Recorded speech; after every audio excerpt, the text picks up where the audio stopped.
My name is Charlotte Elise Westwood, but you can call me Charlie. I was raised in one of the 7 esteemed noble families of Azmarin. I will admit I lived quite the privileged life growing up the only child of Rylan Westwood and Giselle Montecroy, but my parents were diligent in expanding my experiences beyond our manor. Before the incursion, my days consisted of reading, writing, studying ancient languages, and socializing with the other noble families, all in the effort of becoming, as my family would say, an accomplished young woman who would be suitable for marriage.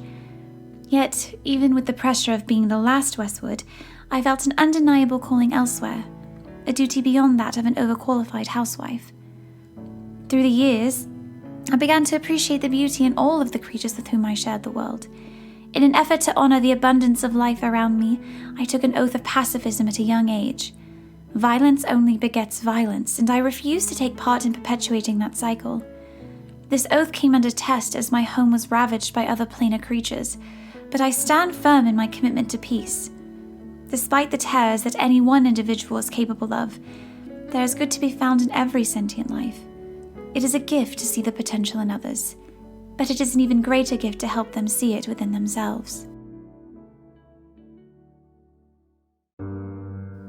Hello, welcome to my library, humble though it may be.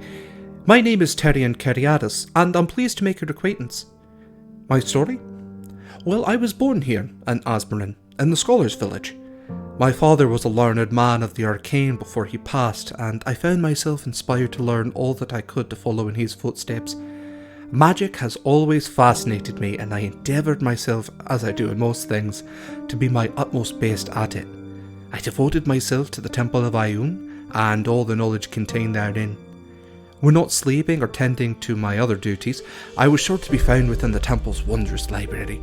I held more pages than could ever be read in a given lifetime, but that was a challenge I was willing to take on.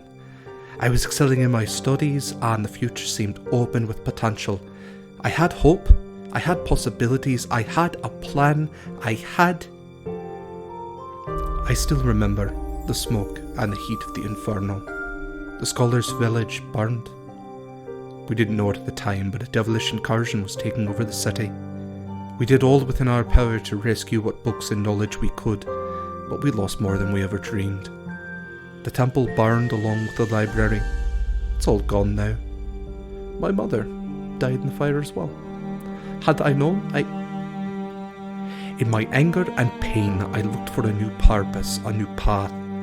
I wanted revenge. So I joined the fledgling rebellion. Myself and my party of revolutionaries struck back against the devils. We felt unstoppable, like we were making a real difference. But one day we fell into an ambush. I was the only one to survive. I had so much. I have little now. The one thing that I'm trying my best not to lose is hope, but every day makes that harder to hold on to. Hello, hey, I'm down here. Hi, I'm Briar, and this is my clock tower. I usually don't let anyone up here, but I guess you can be allowed because I know you can keep a secret. I've been in Azmarin for a while now. I left home after my folks kicked me out. They said our family was too poor for me to stay home and be a dead weight good for nothing. Anyway, that doesn't matter because I can take care of myself. Things were hard when I first got here, but after a while I realized I am good for something after all, and that's being sneaky. And luckily I found a way to get paid for that through the Thieves Guild. I've done pretty well by taking the jobs that no one else wants. You know, just little baby crimes like tiny theft and teensy-weensy spying on people. But after the devils came, those jobs became almost impossible to find. I had no idea how hard life was going to be after the incursion. I managed to stay out of it for a while, but I have a bad habit of finding myself in the wrong place at the wrong time. And then one night everything changed. I was running for my life, as you do, and I found this lady who was dying. And then she shoved this into my hands. This is Najwa. Well, I call her that now, but at first I didn't know what to do with her. Books are usually very boring, but she's teaching me all kinds of new things. It's all mostly in pictures because I'm not a super good reader, but I'm going to figure it out. Najwa's my best friend. So that's how I ended up joining the rebellion. It was all her idea. I wouldn't have bothered, but she gets so mopey when we don't do what she wants to do, and I would do anything to make her happy. She says we have a very important job to do together, so I'm just following her lead. Anyway, enough of that boring stuff. Time to eat. I would offer you some of this bread, but everyone knows that ghosts can't eat. You can call me Jude. Jude Laurent if you really want to know. I was born here, in the heart of Azmarin. Wrath shine her light and bless my birth. At least that's what my mother used to say. Used to. My life was fine, okay at best. I had a loving mother and a father who inspired me to be strong. He taught me to fight. He taught me to protect my own. I joined the city guard because of him. He taught me, most importantly, to survive. I'm a survivor. That's what you do in Azmarin. This city of pseudo-peace and gilded gold. You hold your head up and you survive. When your father dies, you survive. When all is lost and a judgmental man picks you and your mother up from the ashes, you survive. And when the world comes crashing down in infernal flame, you do what you must to survive. None of that matters now. Life as we know it is nothing more than delaying the inevitable. The devil's won. What can we do now? But I think of my mother, what she was. I think of my father. I think of what he wanted, what he fought for. I fight back for him. I fight back because I need to make things right. For him. For her. For everyone.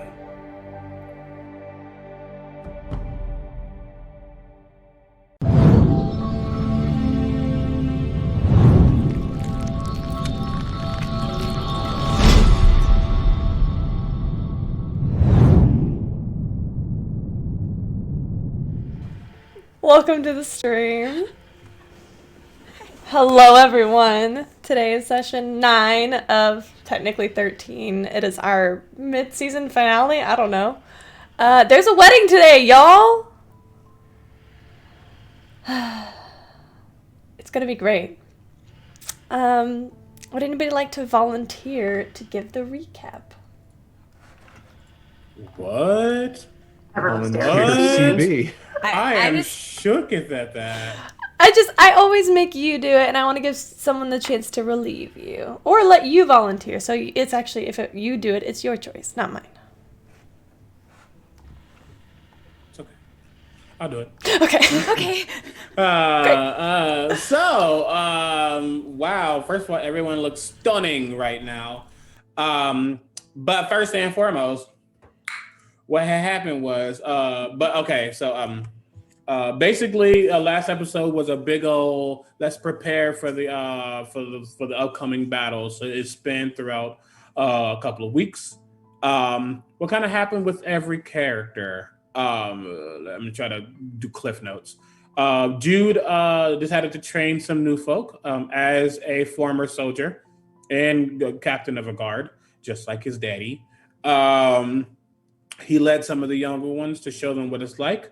Some died, unfortunately, but that's what we all expected. However, they did all, with their training, take out about 16 devils, including a horned devil. So this training was very useful and a good experience for these young ones, or inexperienced ones, for the days to come. Tyrion eventually found Briar after a couple of days of reaching out and leaving her sandwiches. Briar does state that she does not like peanut butter whatsoever. Don't do that one again. Tyrion asks if he can accompany her to go to the Thieves Guild so they can get some of their support. Briar's like, yeah, but hold on, let me dirty you up because you're too clean for them, honestly. Also, but black decided to punch him in his lip and beat up his knuckles a little bit to make him look more bruised and less angelic because he definitely did not fit in whatsoever. They headed down to the Thieves Guild area, finding Nip and some other people. But eventually, they find two folk. Paula, I believe her name is, and Ian. Paula's a half elf who really does want to do something and join the rebellion and just get out of the situation they're in now. Ian's like, no. Um, Briar goes to Paula eventually and tells her that a certain party goer has some favors, aka Theo's back and he has guns. Do you want some guns? And she does, that goes well, but she says you probably want to go speak to Ian. Tyrion, during not necessarily this, but like throughout his time down there, was kind of just looking around, being observant and able to read lips and just get the vibe of people. He realizes that everyone feels trapped and disconnected. They don't feel free, but they also don't feel like they have a reason to try to not to be free. I put Chris and not Briar. How dare I in these notes? Briar eventually heads down to the basement area where she finds Ian. And I did this in different spots. Why did I do this? Sorry, y'all. I fucked up. Where's it at? Wait. You're doing amazing. I'm doing it. Hold on. Where's it at? There it is. Oh, see, that's why I fucked up. I was putting Theo and not Ian. Anywho, she goes down and says, yes, Theo's definitely around. And he says, I want some guns. Guns for him and 10 of his people. And she's like, yes, Theo will train them too. That's fine. Are you going to help us? And he's like, I mean, I guess if I'm getting guns. So basically she gets the support of the Thieves Guild. They get back to him and Briar and Tyrion get back to Briar's clock tower. Bell tower, sorry. And Tyrion starts to do a thing where he encodes some thoughts for hours with these certain ideas. And he tells Briar to basically reverse pickpocket a lot of these notes in the various folks' pockets and bags and all these things. And this memory, this thought that is encoded is basically this message of hope, seeing memories about Charlie, about Briar, about Jude, about everyone, hope, friendship, sacrifice, love, that at the end of the day, those who have survived are the ashes of Azmarin. You fuck ass. Fucking hate you. And that we all rise again. And if you agreed to this and want to help out the rebellion, to burn this at 8 was the time, I think. To be fair, when the time was given, me and Camille was having a visceral reaction, so we weren't really listening. But that is settled. Just a note, Briar did see a halfling shopkeep that she's never stolen from see this thought and have a whole moment. It was really cute. Go watch the VOD. Anywho, Charlie goes to Jude at some point and it's like, hey, so can y'all hit me? And we're like, bitch, what? And she's like, I need to learn how to hold my own. Specifically, I need to learn how to concentrate when the going gets tough. And he's like, I understand what you mean. This is going to be hard, but you can do this. But eventually she has to face off against Jude. Because while the younglings are adorable, he is actual boss ass bitch. And if you can stand up against him, you can probably stand up against most of the devils. And she does, casting Shield of Faith and doing everything, but he had a little tricks up his sleeve because he cast Booming Blade, causing her to take extra damage when she moved. But she still maintained her concentration. It was a very cinematic moment. But during this, Briar sends a message to Hellbreaker, like, we need to talk. And when they go eventually talk, she's not the kind of adorable, whimsical type of character we've grown to love. She's very strict and stern, and she's like, this is what's happening. You need to basically understand what I can do. Um, but you also can't die. Because if you die, Jude's probably going to die. And I love Jude, and I can't have that happen. Um, and she decides to right a wrong that she did or fix a mistake that she did, and she cast remove curse and took the curse that she took from Charlie and placed it into Hellbreaker, and then took it out of him and placed it in herself. Which we're like, why would you do this to us? The fuck? Um, but she Hellbreaker asked her, why would you do this when you're the most important person in the city? And she's like, not to you. She's not. And shows the night of the incursion when Jude and Xavier had a spat when Jude was fully corrupted, but then also decided to show him in a more soft form, saying that he loves Hellbreaker and he just wants to be back in his life. Um, but she also says, if you ever break Jude's heart again, I will come back for you and destroy you, point blank, period. Um, and she leaves. We eventually go to Charlie, and who's talking with some of the other descendants, for lack of a better word, of the families of Azmarin. Specifically, we see like Archer and some other folk, and Faust. And they talk about how some of these people are really bad threats. Some of the most dangerous people are Ren Bailey and Malachi, who is Charlie's grandfather. Um, Basically, they all decide that yes, the families need to go down in some way, shape, or form. But Charlie's like, yeah, I'm gonna help you, but I'm not gonna hurt nobody. But I'll help you. Archer definitely said, fuck yeah, I'm killing Ren because you got me effed up.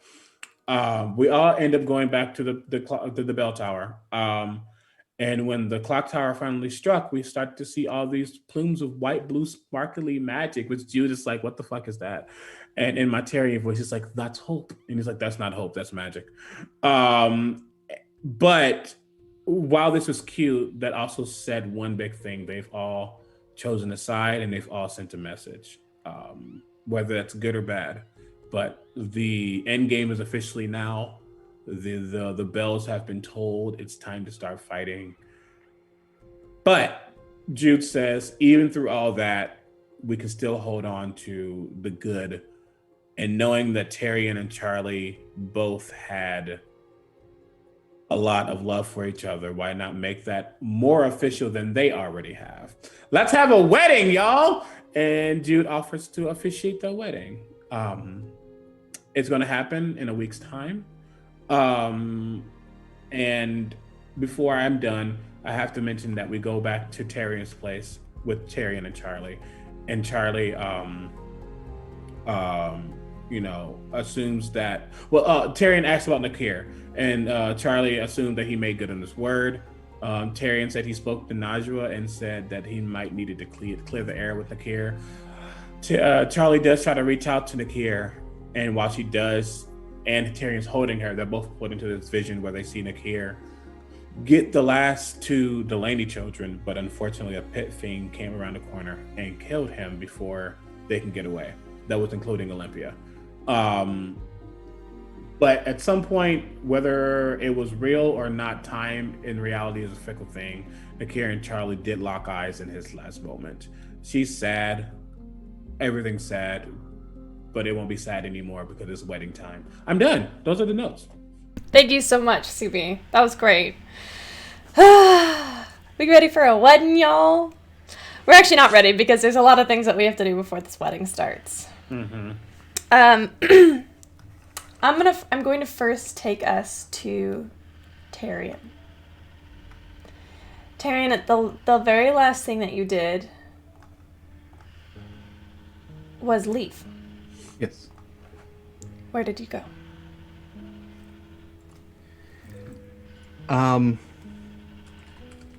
Tyrion left Azmarin. He followed the path that Briar essentially had established. It was night, so he, has traveled through the city at night a couple of times. He tried to memorize the way that Briar had took them, and he went back to the old aqueduct. and he left the city because he needs to get something. I need you to make an intelligence check. Okay. You have advantage.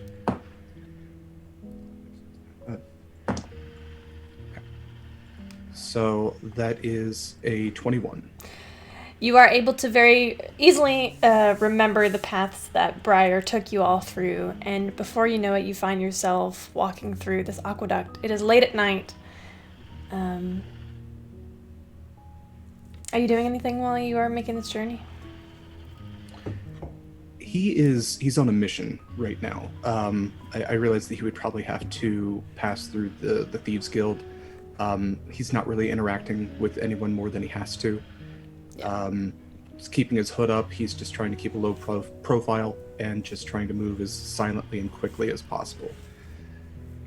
Definitely. Make a stealth check with it. Just a stealth check.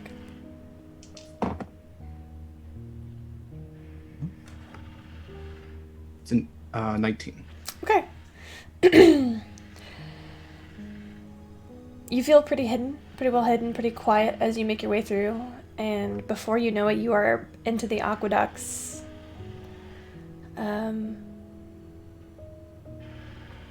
Making your way through this long, long tunnel.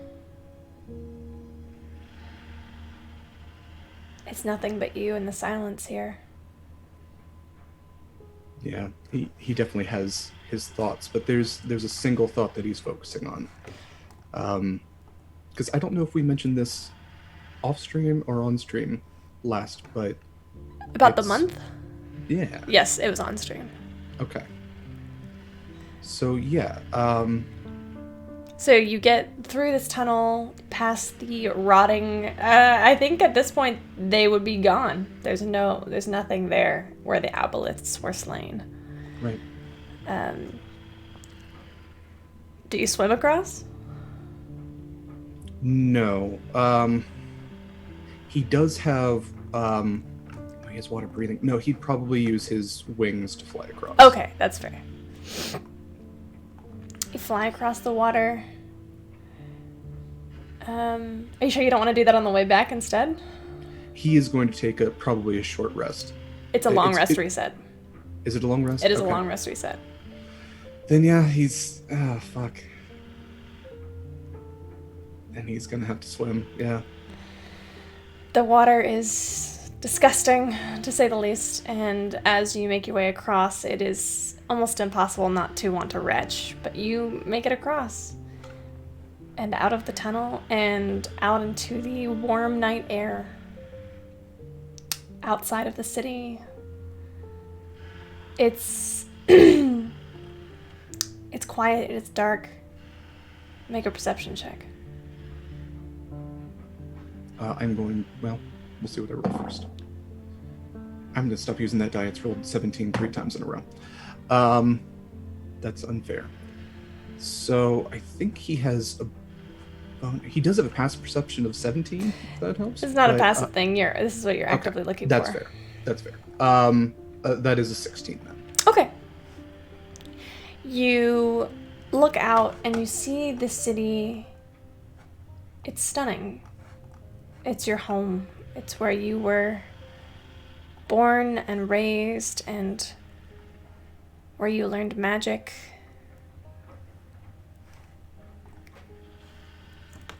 And you look behind you and you see a world that is full of possibilities. A world you have officially turned down in favor of saving Azmarin. And just above the lake, just to the side, you see a small light. Non-magical. It's a firefly. What he was looking for.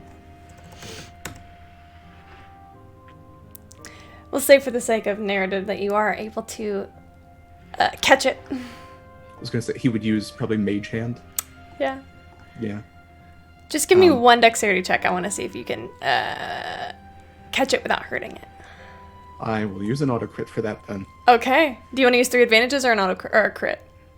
I'll use a crit. Okay. I still got one left after that. So, Yes.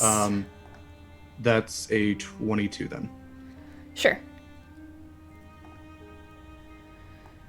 Yeah. You very, very gently are able to gather this firefly. You begin to head back. Yeah, he pulls a jar from his bag that he had prepared and holes poked in the top and everything, little leaf inside. Yeah, puts it in, safely stores it in his bag, and then, makes his way back, uses his wings this time.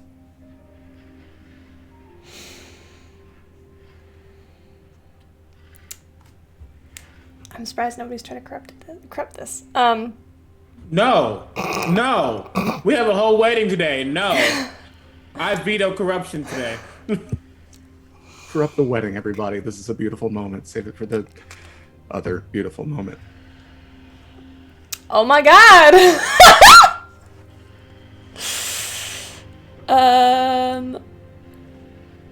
What is KMC's? Is that for advantages for everybody?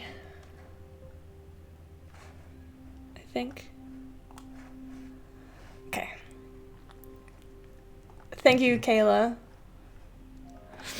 Thank you, Elle.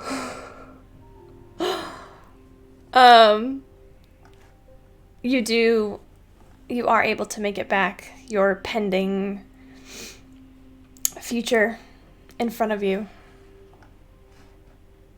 You make it back without events. So we kind of established that it takes quite a while Yes. to travel back and forth. So Yes. he did tell Moira that he would try to be back by dawn. I'm not sure how long it would take him to catch the firefly and everything. Make a survival check to see how long it takes you. That wasn't great. That's only 10. It takes you, it's about 11 a.m. Before you get back. Okay. Which he's very stressed about because he did not want Charlie to wake up with him not there. He definitely was going to, like, give her space and everything, but, to a point. Charlie, you wake up and Tyrion is gone.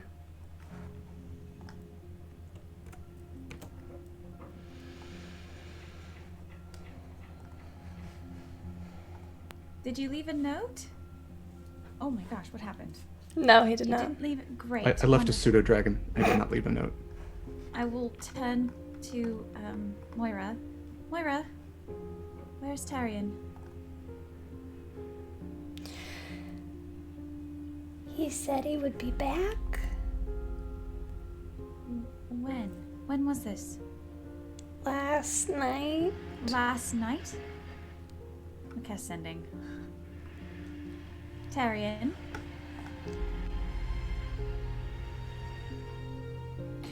Darling, where are you? Moira said you left last night. You left no note. And when I woke up, you were not here.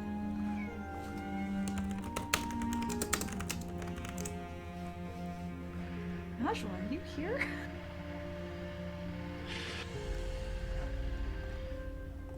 I kind of imagine that this is like the point where he's trying to get through the Thieves Guild and he's just... Charlotte, I'm fine. I can't talk right now. I'm sorry I'm running a little bit behind. I had an errand. I will be home soon. Don't worry.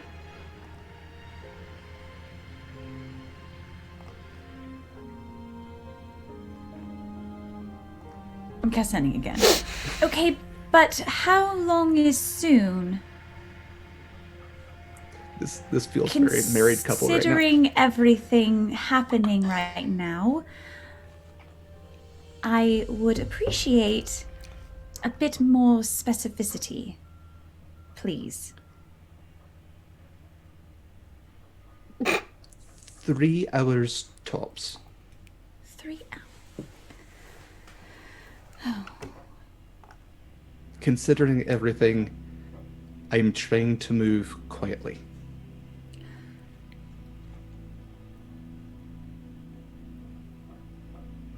condescending one more time. Oh my god. I'm sorry. Hey, this is a Mindy brand.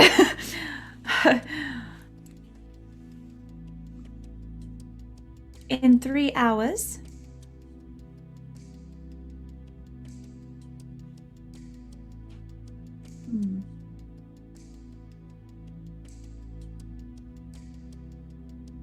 And 15 minutes. I am gathering Jude and Briar, and we will come find you. Please don't be late.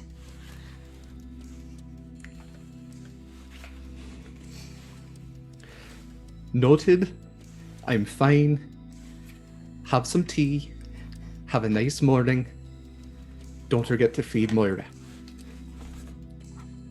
And he will pick up his pace, because that is the last thing that he wants. Make survival check with advantage.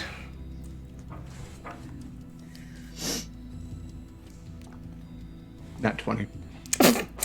2 hours later, So it's a 22, essentially, yeah. Tyrion, you arrive home. Tyrion really looks a little worse for wear. He's been up all night. Probably smells a little bit from swimming in Aboleth water. Very ragtag and tired, and but he does rush to the door. I'm fine. I'm sorry. I meant to be back sooner. I'm fine. How are you? Better now that you're here. I wish you had at least left me a note. I'm sorry. Charlie, I wanted this to be a surprise. I just didn't mean to take as long as I did. And at that he'll reach to his bag, and he will pull out the jar and kind of keep it like hidden in his hands, but then he will just kind of hold it out to her. The man you see in front of you, Charlie, smells like Jude did that one day. The scent is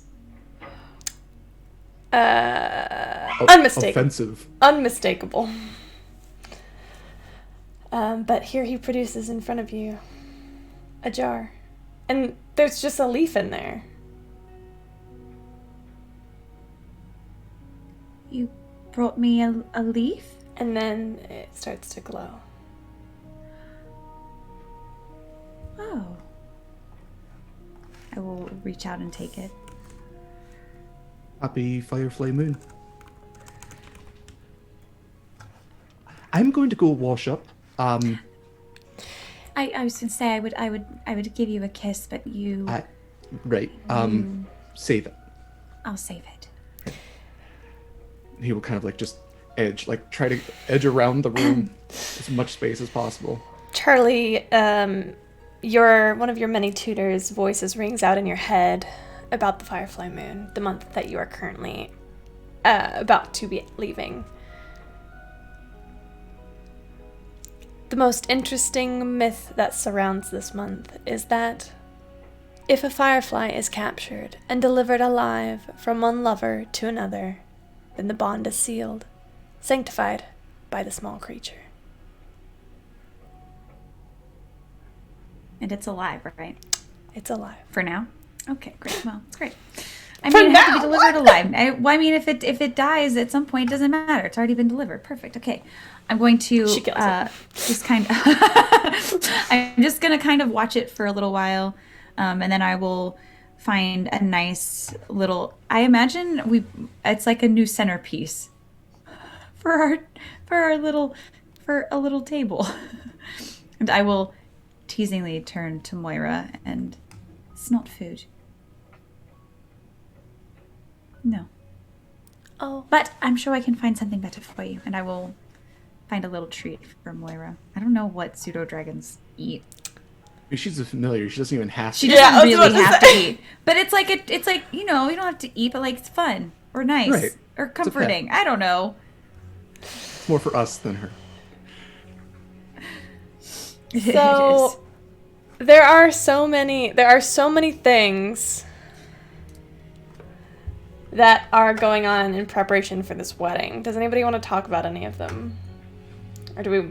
It's fine. You can either... I know there have been a lot of preparations behind the scenes, so you can save them for the big wedding moment, or you can talk about what you went through to get them.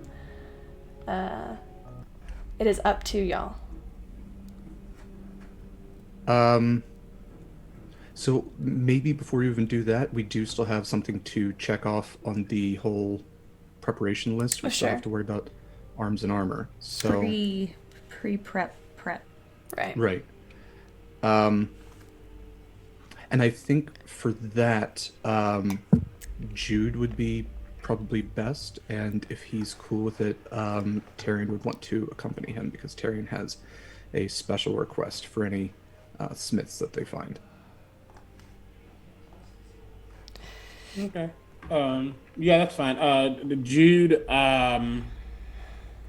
would have still been, doing his daily, which I believe is, talking with the leaders in the morning to figure out different plans, training the kids. I call them kids because basically his kids right now, even though some are definitely older than him, and all that jazz. So it'd be very easy to find him. He's at this point he's probably actually talking with Theo to figure out the logistics of finding the wizards and all the things to actually get the guns made. Yeah. He is still learning himself because he's not a gunsmith, nor has he ever really wielded a gun. But he is still with that initiative of making sure it gets done. So he could be easily found. But Oh no, I'm so sorry to interrupt. you're good. I was just gonna say. I was saying you could find him with Theo. Yeah. Should you choose, Theo would happily teach you about guns as much as you have the time and mental capacity for. He would definitely. He doesn't know if he'll wield it, but he'll definitely be interested in knowing what it is. Make either an intelligence or a wisdom check, whichever you'd like. Wisdom, please.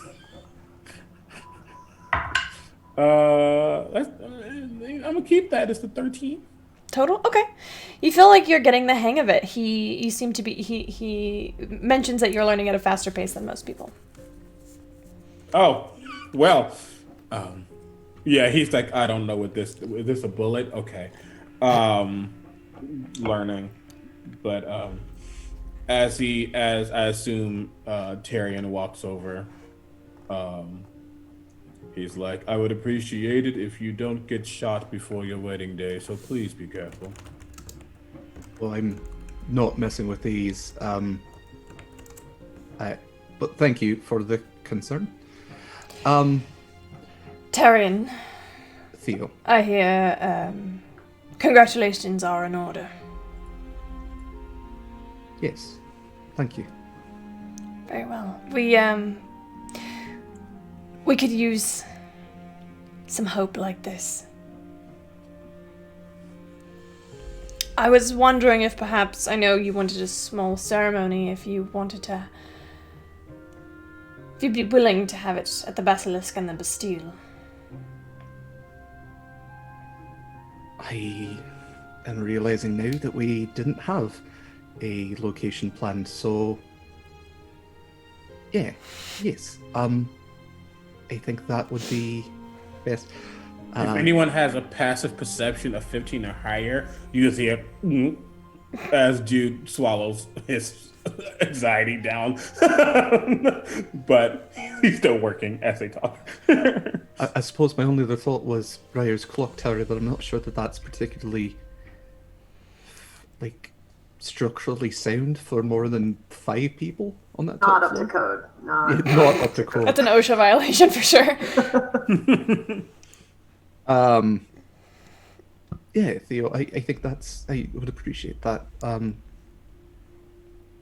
If you wouldn't mind, I don't want to put too much pressure on you, but We would take care of everything. Theo, I am also in need of a best man, as it were. Jude here has been kind enough to officiate. I know we haven't known each other long, but I'll stand in for you. It would Thank be you. my distinct honor. And he will shake your hand. Thank you. Formalities are cute, but what is this? As he points to the trigger. Don't! Don't point that at yourself when you. No. Okay. We Yeah, treat yeah. every gun as if it is loaded and armed at all times. Understood. Sorry. Speaking of, Theo, do you have a blueprint that we could work from to make more of these? That's what we're doing, yes. I am trying to keep the blueprints as minimally exposed as possible to reduce the risk, but essentially the plan is to have several wizards making individual pieces, all to be assembled by me. All right. At this pace, we've got about, I would say, 30, maybe 40 guns right now. My plan is to have 100. So we need help, is what you're saying. We have some wizards who are helping us, some smiths who are helping us as well. Who are the smiths that are helping you?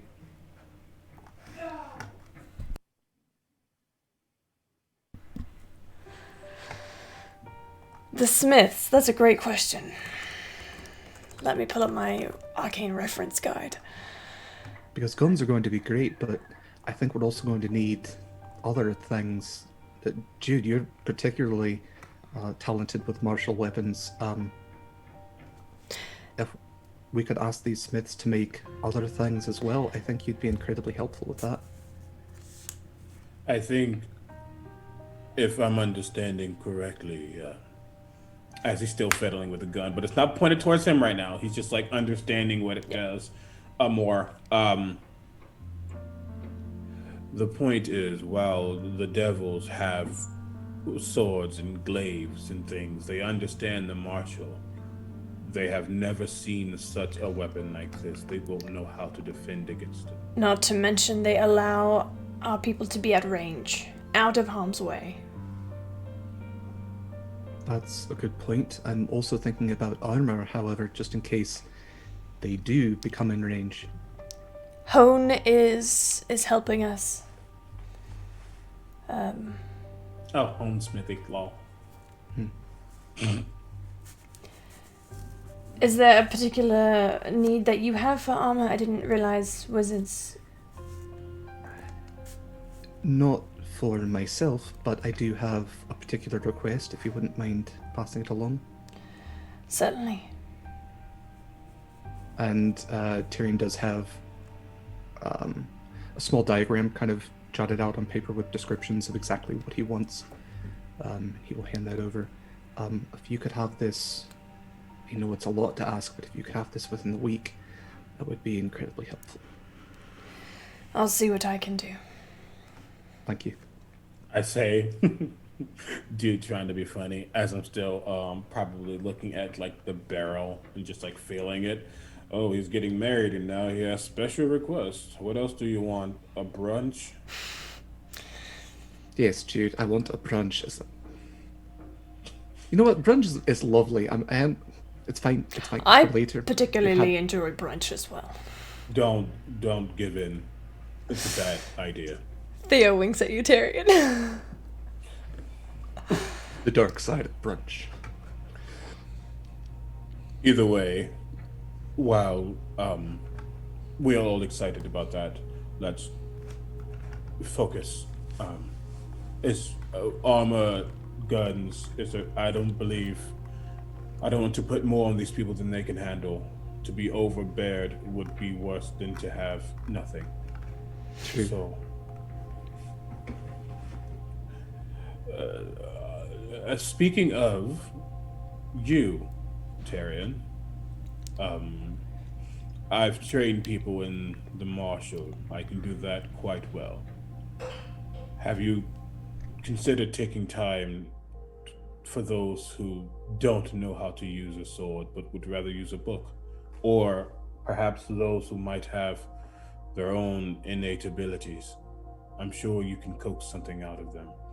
whether it's a firebolt or, well, not fire. That makes no sense. Freezing things or lightning out of your fingers, whatever you magic people do. Um, It is I'm also magic sure missile you isn't could be too a hard. teacher. it is also I- possible for us to get you spell scroll components. I hadn't thought of that, Jude. That's an excellent thought. I'm yes, smart well, sometimes. more often than you care to admit, but that's fine. He has an intelligence of 9. That's not true. We're all smart in our own ways. Yes, I think that's an excellent idea. I mean, magic missile is not that complicated. I think if enough people do it at the same time, that's effective. Very well. I'll see what I can do to get you those components. Now that we have the Thieves Guild on our side, getting materials is a non-issue. You'll have to thank the Reaper for me. We will. Did Briar and or Tyrion mention that Ian wants more guns? I would have, if I knew that you two were going to speak with Theo, I would have mentioned it to Tyrion since he was there and can convey the details of that deal. We'll have said that it's already been discussed and approved. Cool. I was just want to make sure. Cool. Yeah. All right. Well, we don't have much time as we know it, so let's get back to work. Definitely. Right. Let me see if Hone can make your armor within 1 week. If I intimidate him to do it, can he? Her. Can I give him advantage? Her. Her. Sorry. You can give her an advantage. Right. That was a 2 at first and then 20. Oh wow! I saw your face. Went. Ugh. Oh, and it's good. Hone actually comes to you, Tyrion, in the middle of the week and is like, I don't know what you want. What is this? What does this mean? This is not proper armor notation. What are you doing? No, I don't know proper armor. Okay, this is exactly what I want, and he's going to like lay out and actually. Well, you could have just Right. said that. I'm sorry. And she walks away. That's all good. Blacksmiths. You get a package approximately the day before your wedding. A large box. To Tyrion from Hone. With love. Sure. He will put that in the basement then. Sure. Yeah.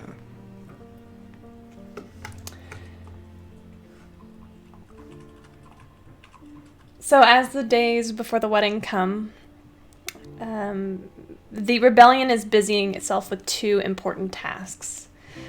Theo impresses upon you all that this wedding is important, even though there are many things that need to be done, and by preparing for it, they are pulling people away from making weapons and making armor. But the boost in morale will be well worth it. The Basilisk and the Bastille becomes full of people, especially you'll notice a lot of older people who don't have the physical fortitude to fight are finding their way of giving back. You'll see a lot of old widows who are bickering over decorating. Lots of gentlemen who are doing their best. Using their own skills to the best of their abilities to turn the Basilisk and the Bastille into a wedding hall. It is the end of the first week of the Crimson Moon, when you are meant to be married. Are we good to go to the day of the wedding, or is there something else that we need? Oh, we need to talk to my family. Oh. I Okay. forgot about that. Here The we only go. notation I have is that you probably won't have seen Briar for like the 2 days beforehand. Yeah. You might see her scurrying from time to time, but you're not. She doesn't have time. She has shit to do. I imagine we take care of the family stuff not too close to before the wedding, Yeah, but I think maybe that's like probably a midweek thing. midweek kind Yeah. of. Describe take care of the family. I mean, we. Charlotte, you know how we have to save your mother, and I mean, wait, do I? They told you. Wait, what? I didn't remember either. Camille reminded me. She has Wait. to be killed and revivified. Oh, right. Yeah. Well, I mean, that was the last plan I heard. Are we sure there's no other alternative? I would have checked in before. There's no other possible curse breaking or Can we say fancy things. Roll that on. Tyrion looked it up in one Yeah. of his books? Yeah. Yeah. I looked for alternatives. Banishment doesn't work. Remove curse. It's too late for that. Charlie, I'm sorry, but if it's not us, then it's someone else that does it. And we'll bring her back. I believe in you for that. As long as the soul is free and willing.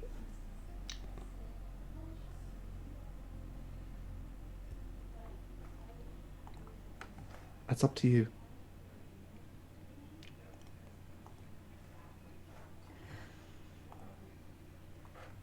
Are we with everybody or is it just us? It's up to y'all.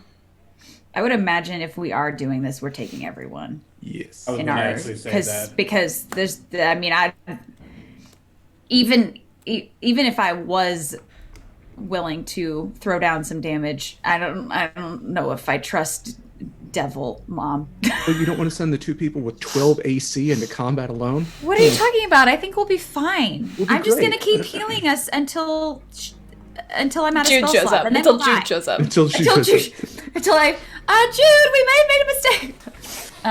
Well, I was going to say at least Jude was going to speak to them beforehand, but if he's there, that's even better. But he Oh was yeah, going to 100% yeah. say. No, I think we're including I think everybody. we would have this whole conversation together. And early enough in the week that Briar isn't rushing about. Right.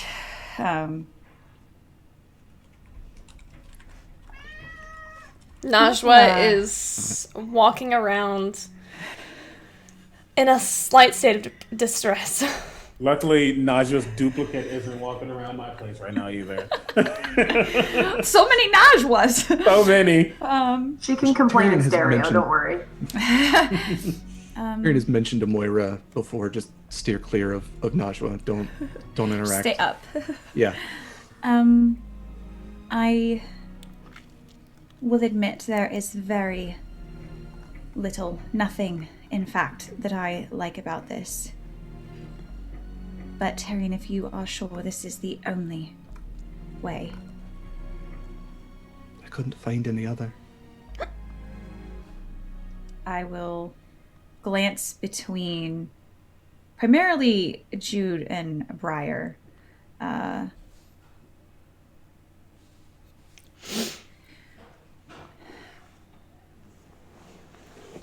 Can you make it as quick as possible? As painless as possible.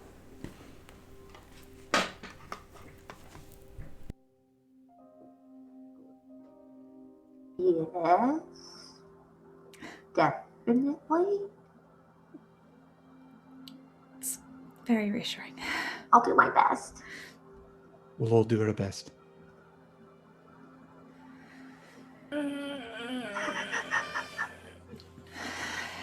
Jude's like, he doesn't want to be the bearer of bad news, but he's like, I appreciate your honesty.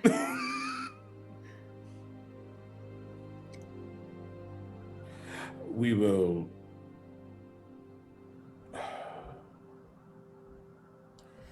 do what we can. And if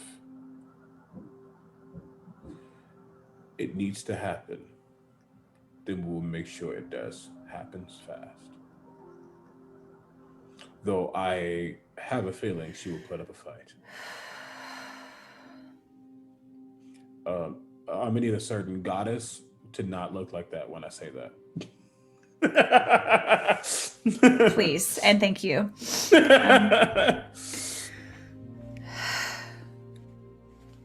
All right. And I'll make sure I'm ready on my part.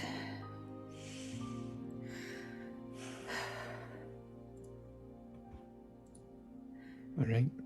Then we go to the Westwood estate.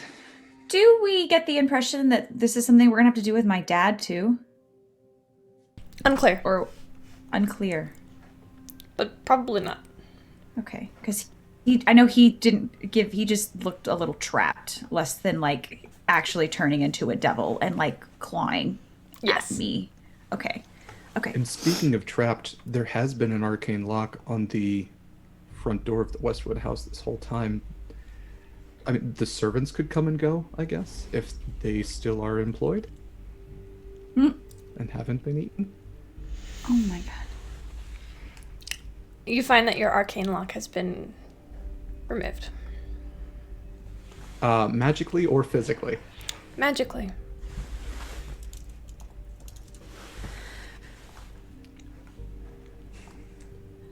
All right, everyone. Deep breaths. I would say be on your best behavior, but maybe not for this time.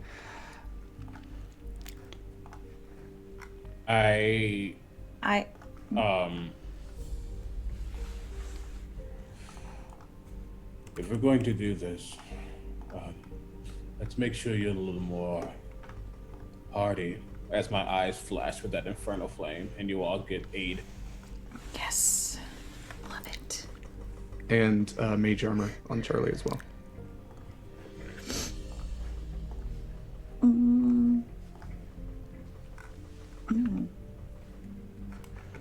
And just a reminder, that's a +5 to your max HP. Just to you three, though, because I'm okay. I'm a real boy. I'm a real boy. I would like to go first. I will knock, and then I will let myself in. It is my home-ish, sort of, kind of. Hello? Mother? It's quiet. It's dark. Not a single light in the house is lit. Oh, good.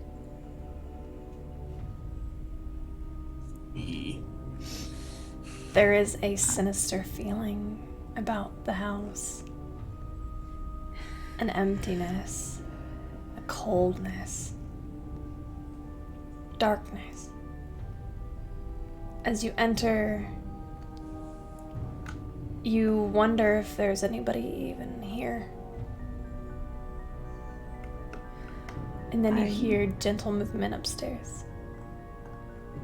And you hear, Charlie, is that you, darling? Come up. I'll go first.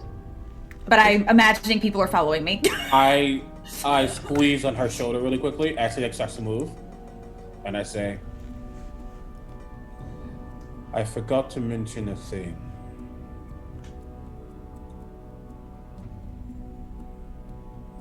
Be careful.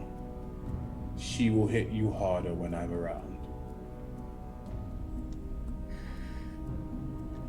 Well, hopefully she won't have much of a chance. But thank you for the warning. No, she will not.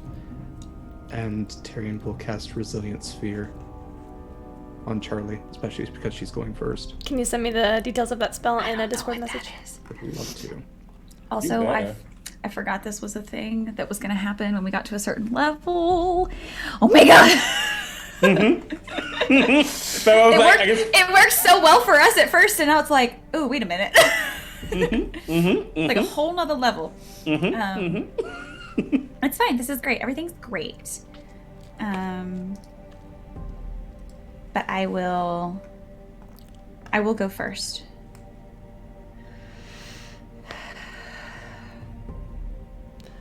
Looking for where she might be upstairs, what room she might be in.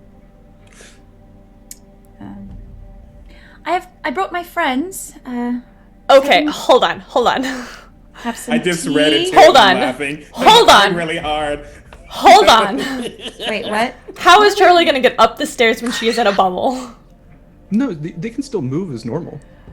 An enclosed creature can use its action to push the sphere's walls and thus roll the sphere up to half the creature's spheres. Oh, is that it? All right. Similarly, the globe Put can her be in a picked hamster up. ball? I'm not Yes, gonna she's in a hamster ball. fucking Hamster hamster ball. ball. Fine. Wait, why don't I get to see this? We Why don't y'all can see just this?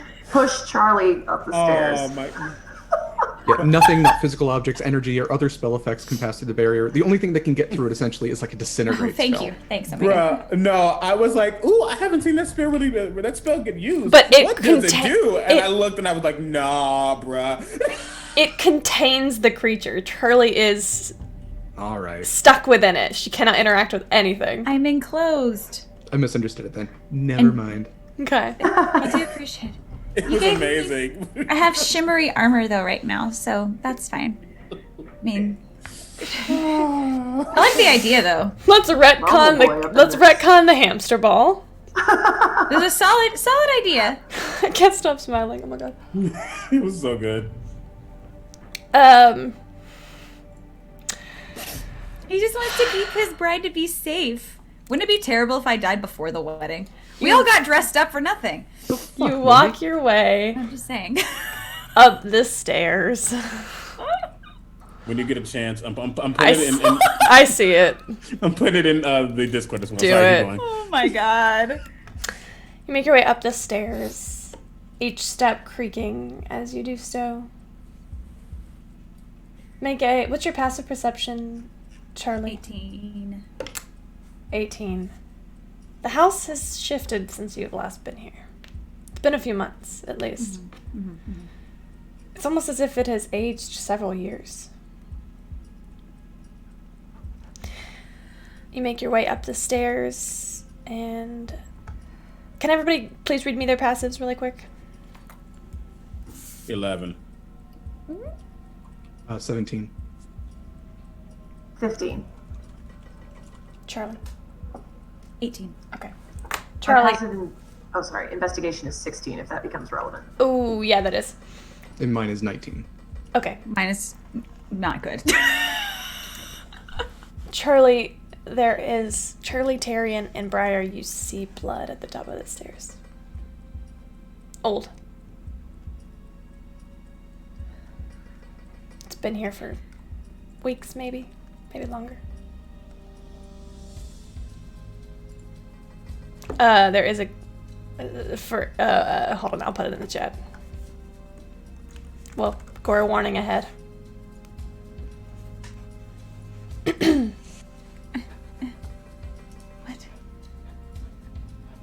What chat are you? Oh no! I said it out which loud chat? so that I'll say it out loud. I was like, sorry, since this will be a VOD one day, so yes. there won't be a chat. That's actually important for future streams to note. Yeah. The blood trails towards the master bedroom.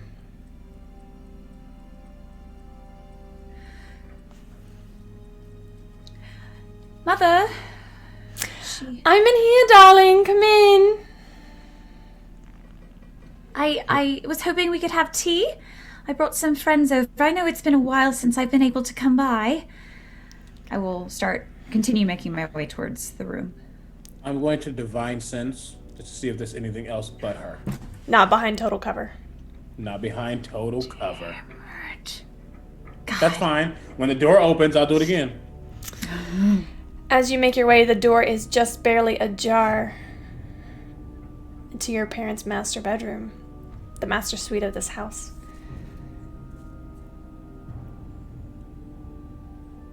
You push against it and there's resistance. Charlie, dear, is that you? Come in. I'll try to There's push it again. something blocking it. Like, not blocking it intentionally, but there's something has been left in front of the door. Oh God. No. I'll try to push a little bit more and kind of see if I can see what's blocking the door. Make a strength check. Oh no, that's a 7. You can't move it. I'll Charlie, glance back towards Jude. maybe this is where Jude should go first. No, I just need the door open. It's fine. I reach up and grab Charlie's hand. I will Sorry. squeeze it tightly. I will squeeze it tightly. As I kind of push back. No, you're good. As I kind of push it back past, I say, "Are you sure you want to be first?"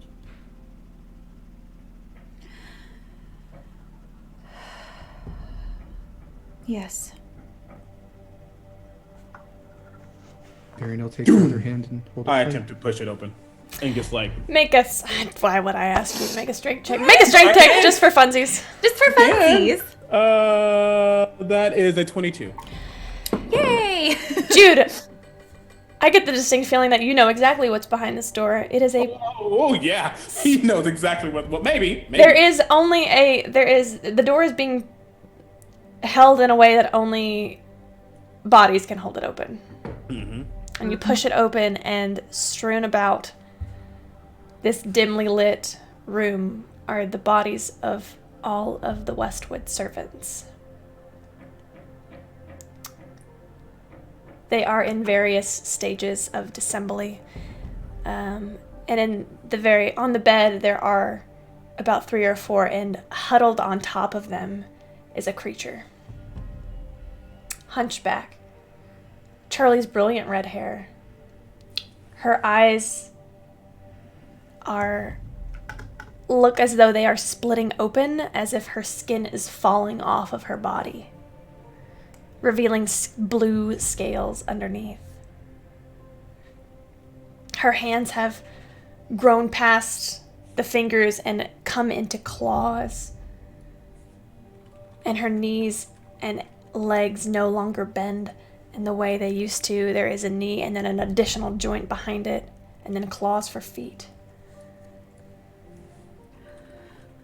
Charlie, darling, good to see you. It's good to see you. At a quick glance, do I see my dad's body? Roll perception. I'm gonna do another divine sense. I'm gonna burn an advantage Okay. and not use that dice because it is screwing me over. God, I'm gonna. What's my perception? Okay, that's pretty good. God, I'm perceptive. 17. You do not see your father. There's no other fiends here aside from the one standing on the mattress. Is she considered humanoid anymore? No. Out of character, is she turning into essentially an Abishai? Yes. Yeah, I was like yeah.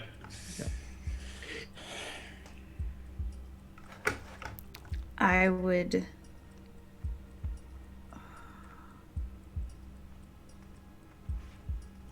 So I see these 3 people huddled on the bed. Are they alive? No. Are they? Oh. Are they like really dead, or like just like a little dead, like unconscious, or like? Oh no, dead? they're in pieces. Cool. These are the people who raised you, who your nursemaid, your family butler, the cook.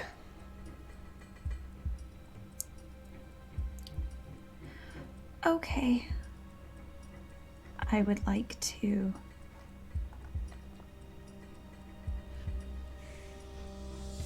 Oh God.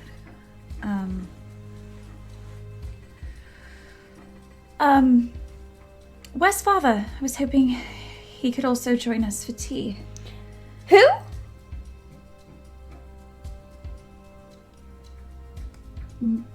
Dad? You see her start to twitch. Who? Her smile reveals a set of fangs. Charlie, I'm going to... I'm actually going to take a step back.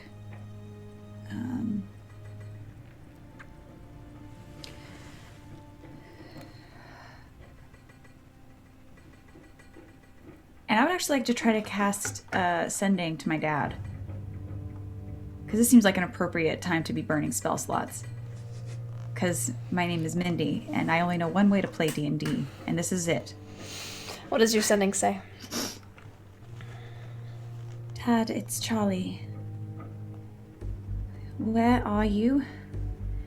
Are you in the house somewhere?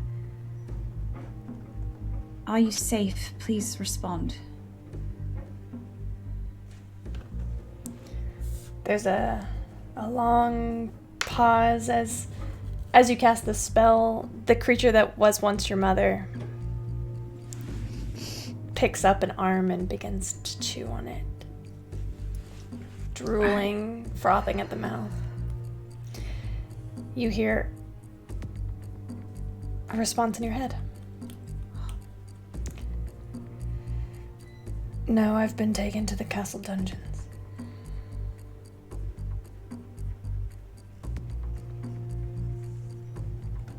When you left, they brought me here.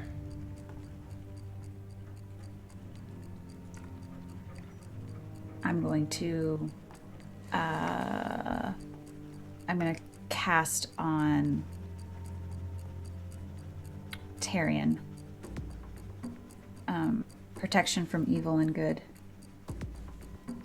And I'm going to take another 2 steps back, kind of slinking behind everybody else.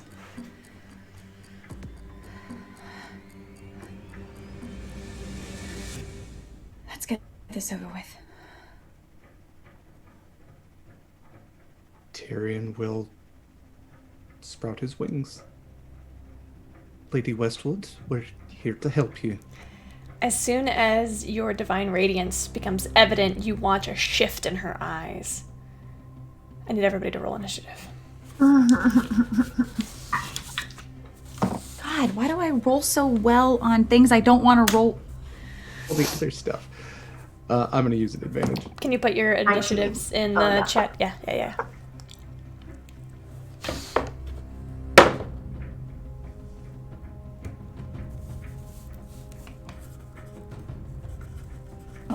Oh, y'all rolled really well too. Thank goodness. Damn, y'all. I just want to point out that the one who's going to be in front of everybody is going last. Sometimes it's okay to not have good initiative. I hate when I get good initiative, especially because I'm actually like a healing cleric. Like, I don't want to be at the beginning. That's a good point. It's fine. But you have protection from good. Chris or Mindy, who would like to go first? I imagine... This is your showdown, girl. This is up to you. Let's let Briar go first. Okay. All right. Fair enough. I'm not gonna do anything except maybe not die. I almost wrote Mindy instead of Charlie. Is there any difference anymore? I am my characters. We will start off with the Abishai. I need each creature to make a Constitution saving throw. Oh, God. 8. Constitution 18. Okay. And how good my con was. 23. Okay. It's fine. I'm just gonna burn another advantage. It's fine. Are you down to 3 now? I'm down to 3. Okay. I hate everything. That's a 10. Okay, Jude.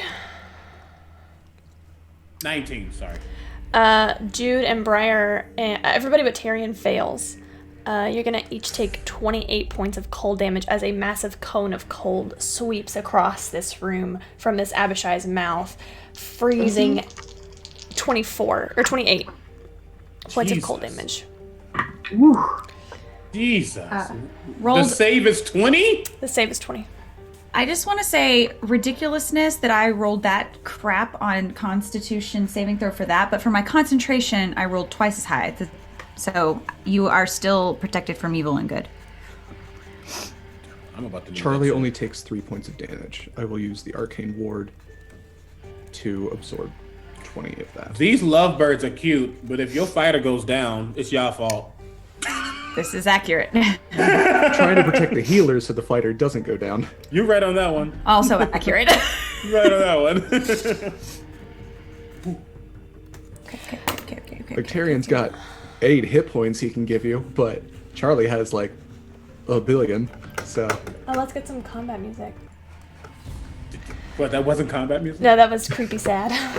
Or no, Creepy sad. Dark sad. Sorry. That's my aesthetic. What do you mean? Creepy sad. Okay. After I'm this scared cone of of cold goes off, this Abishai bares its teeth at you all. And then that is going to be it. Tyrion, you are up. Tyrion is going to cast Lightning Bolt at level 4. Okay. So that is a dex save. Yeah, dex save of 15. That's it's a 15 on the die. Okay, so is that I can't remember, is that a success or not? Meet or beat. It's a success. Okay. Then you're gonna take half of a d6, which I'm just gonna use a dice roller for that. Yeah.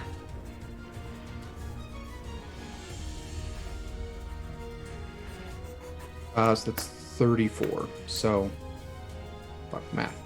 Cindy, what's half of 34? Okay. 17. 17. Need my calculator. Where's my phone?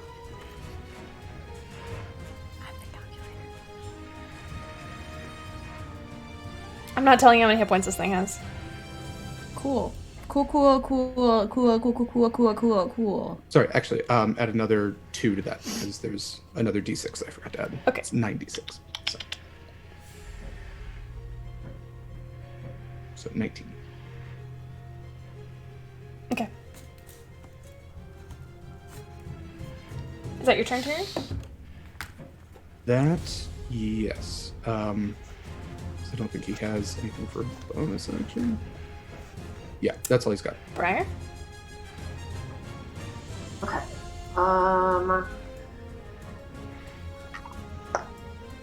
So I will. I will. I don't want to get too close to this thing, so I think for Briar, seeing all this go down. Is this the first time we've seen any of these? No, that's the thing that almost killed us in the street. Okay. I'm just going to cast Guiding Bolt at 2nd level. Okay. Roll the hit for me.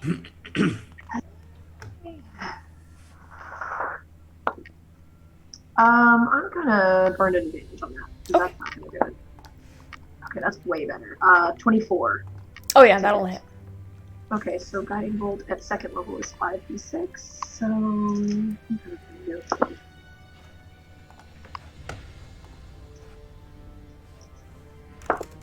that's 14 points of radiant damage. How much? 14. 14. And there is a soft, dull, dark glow around this creature, so the next individual that attacks it has advantage. Charlie?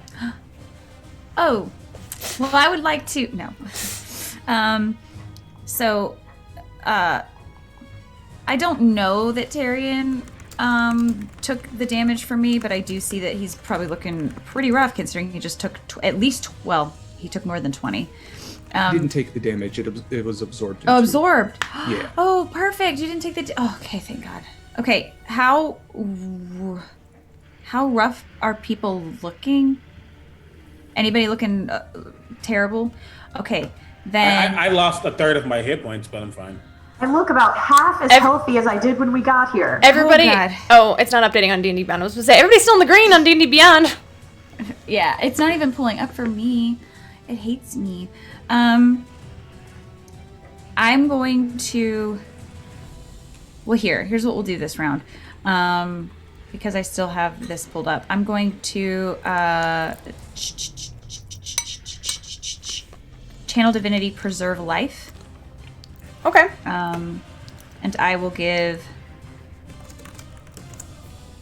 15 to Jude, 15 to Briar, 10 to Tyrion.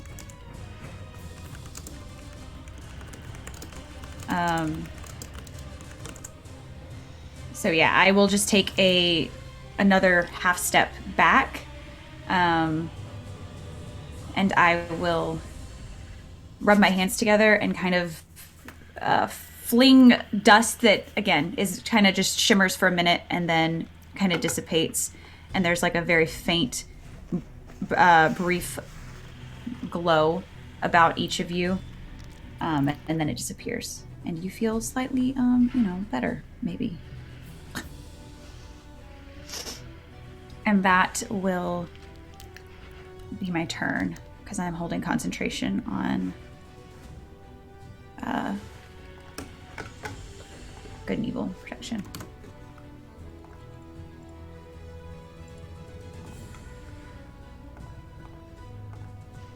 Okay. Jude. I apologize. No worries. Firstly, and I have to save this just for proof.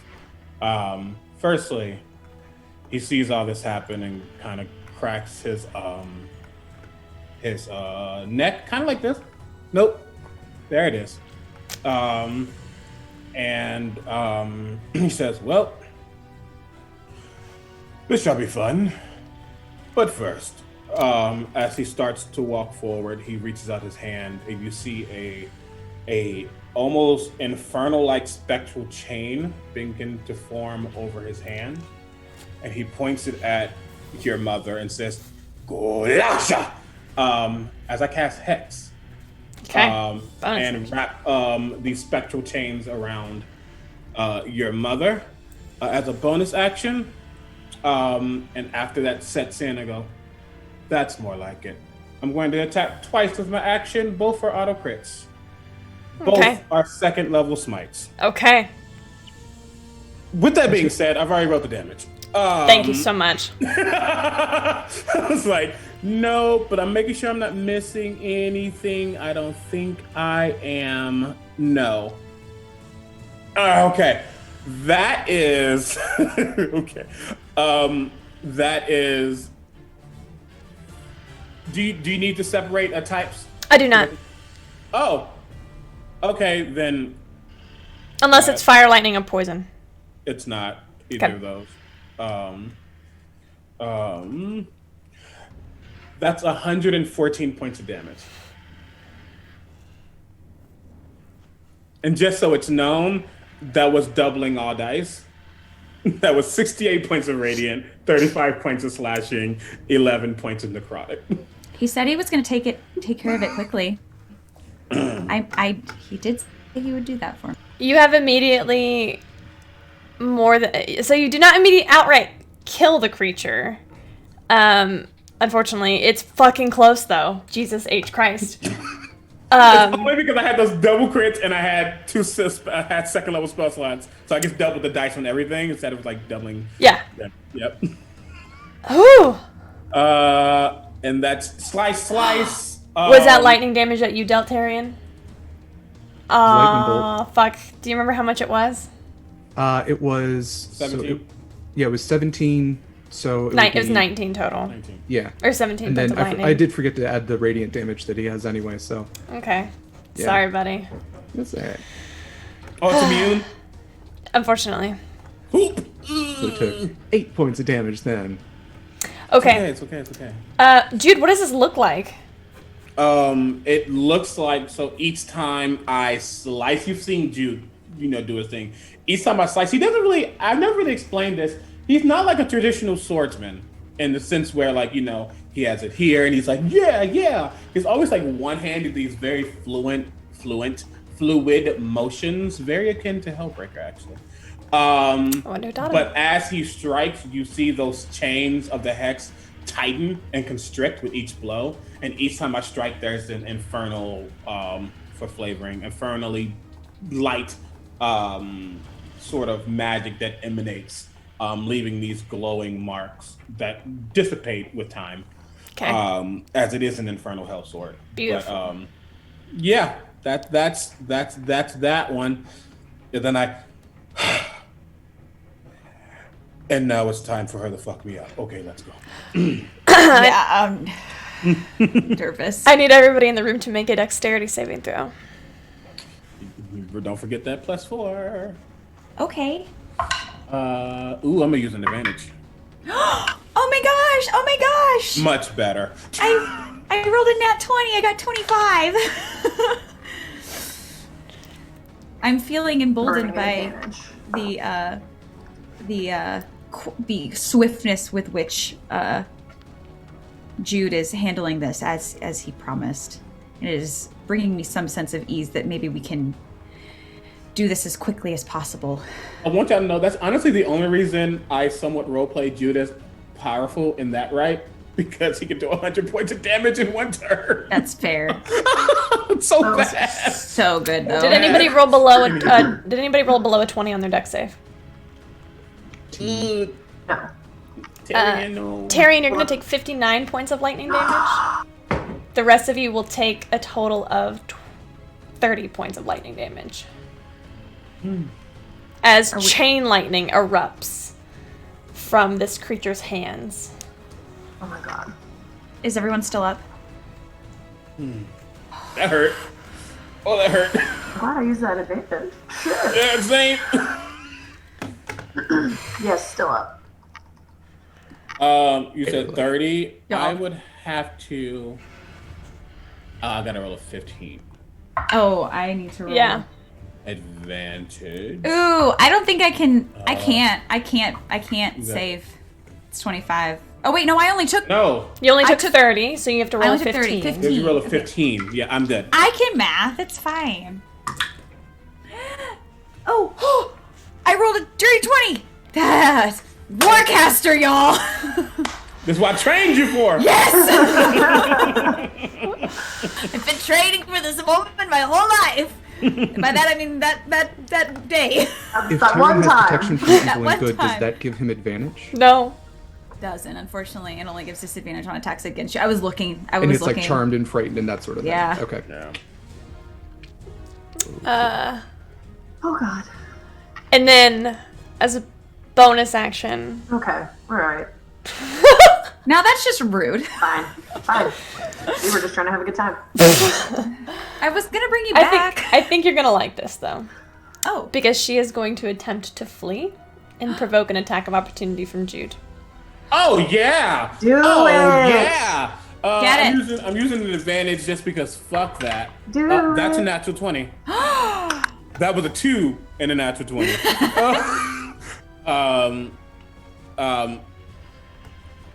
I have the spell slot. Yeah, that'd be a first level smite. So let me just. You know what, Jude?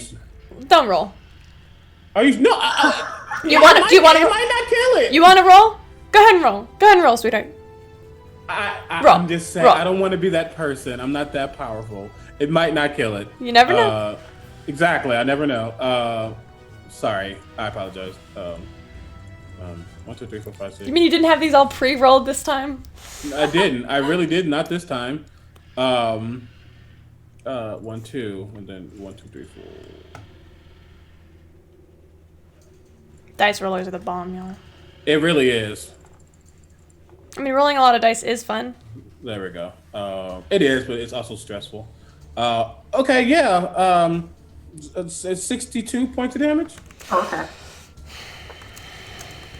What does this look like, Jude? Like, I was like, oh, she's alive. I think as she's running, which way does she try to flee? She is trying to leave out the door, so she would have to pass by pretty much all of you. But she seems to be moving at an extraordinary pace, as if she has cast Expeditious Retreat. I say, everyone duck. and I swing the sword around and attempting to decapitate.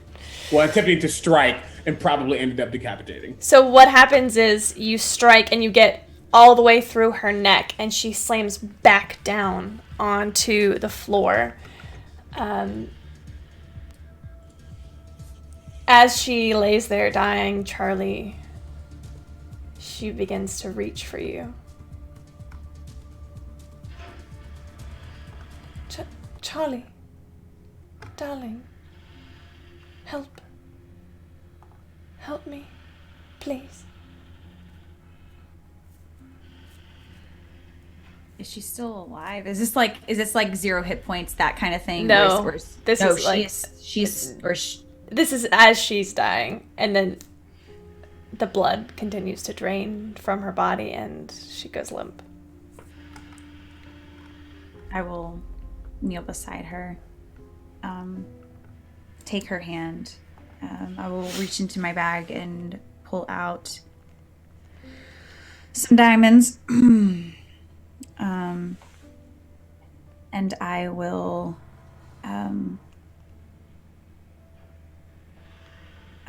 place them on her chest, and I will close my eyes, and I will think back to when I was a child. And when I say child, I mean like child. So when I was, sipping tea and having fancy tea parties and having dance lessons, but this was all before it was formal. It was all just light and sweet. And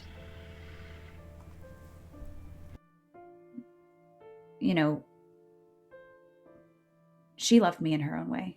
She loves me in her own way. It maybe doesn't align with the vision I have for my own life, but she wants me to be happy. She does care. And as I am focusing on those things and trying to block out the bodies that are littered around this room that I, as a young child, would run in and excited and wake my parents up early in the morning before it was time to really be up and awake, I will cast Revivify. Please make your spellcasting check.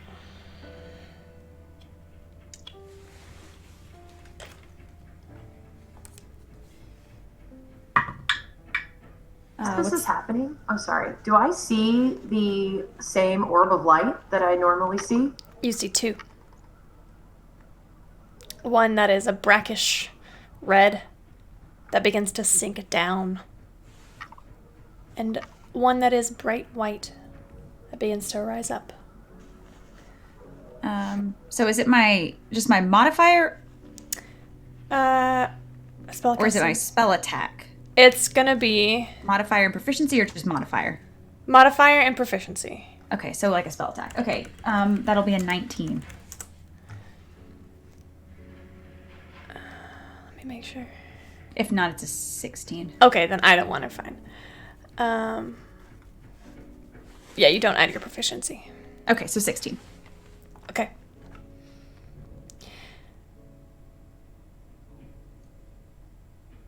Charlie, do you believe your mother's soul is free and willing to return to her body?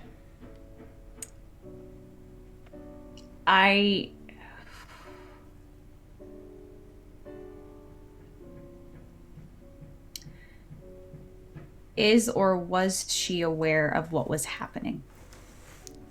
While she was slowly changing, in retrospect, if and when she wakes up, will she know will it be like oh my God, I did these things? Yes. Or so she knows before she returns?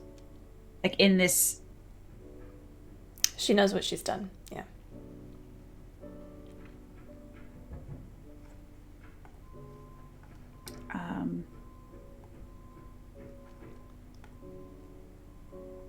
I don't know.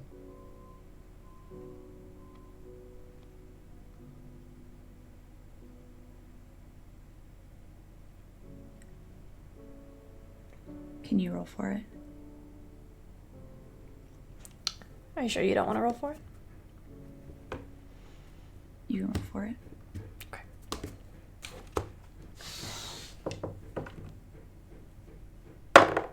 It's a lot of guilt to come back to.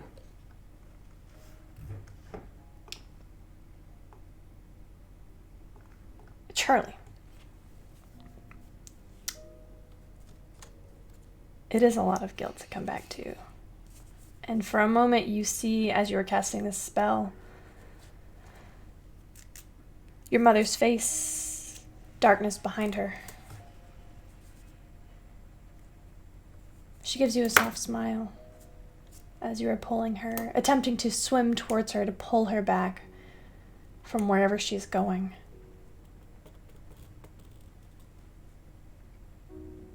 She gives you a smile.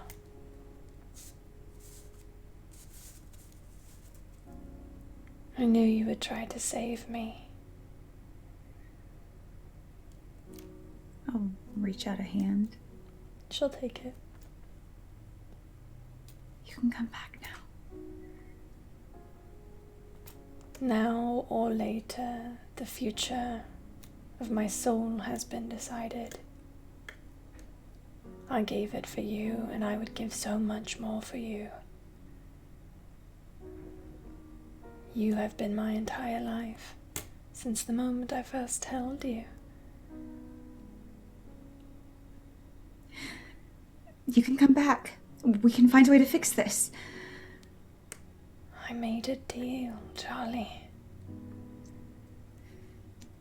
People make deals all the time. That doesn't necessarily mean we can fix this. We can fix this. Please come back.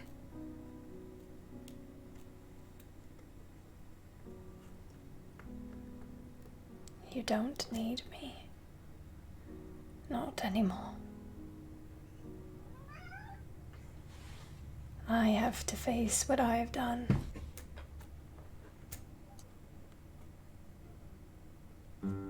I'm so sorry to let you down again.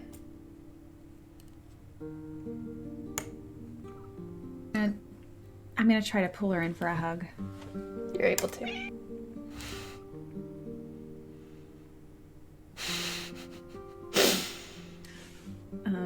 I'm just going to hold her and cry for as long as I'm allowed to. Goodbye, my sweet girl. I love you.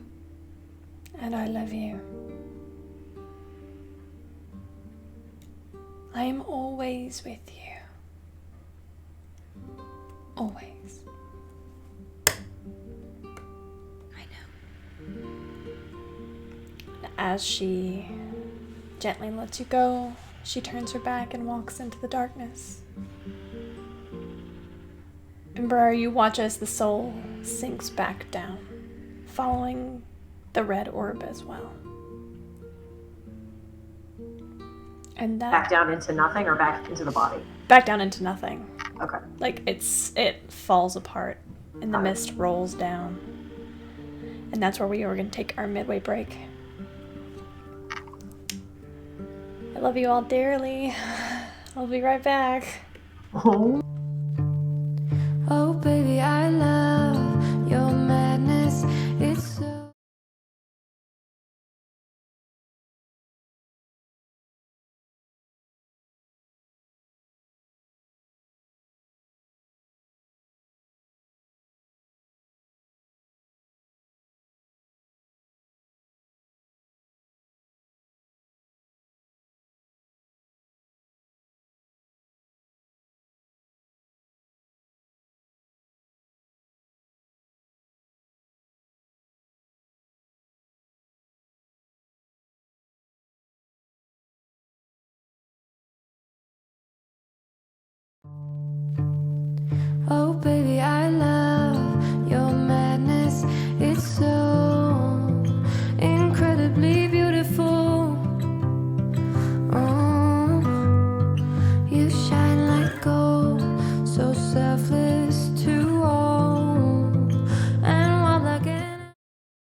want your pandemonium.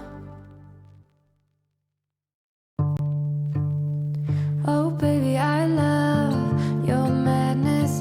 It's so incredibly beautiful. Oh, you shine like gold, so selfless to all, and wild like an animal. Some would say I'm insane in the right and away, but I just love to play in your fun and your games. Always hungry for more, that's just how I was born. Take me somewhere I don't know, and give me your freedom. Whoa, you love me to pieces, yeah, I need it. Want your pandemonium, life is so easy.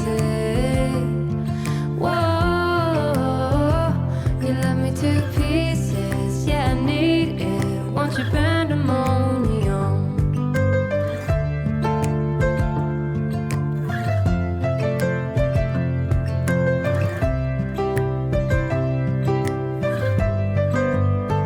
The limit of love is endless, I know. Just do what you want with me. Yeah, I want it all. Could care less the cost. I give you my everything. Some would say I'm insane in the right and away, but I just love to play in your fun and your games. Always hungry for more, that's just how I was born. Take me somewhere I don't know, and give me your freedom. Whoa, you love me to pieces, yeah, I need it. Want your pandemonium, life is so easy. Whoa, you love me to pieces, yeah, I need it. Want your pandemonium.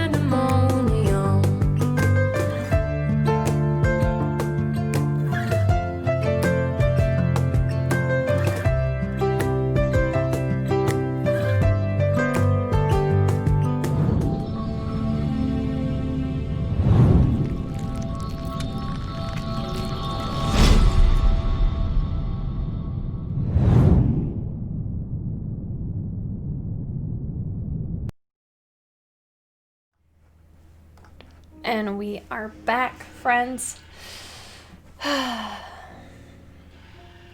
Stress. Welcome back to the second half of Ashes of Azmarin. There's a wedding ahead of us still.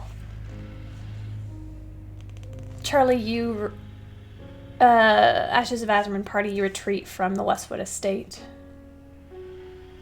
There's about 3 days before the wedding.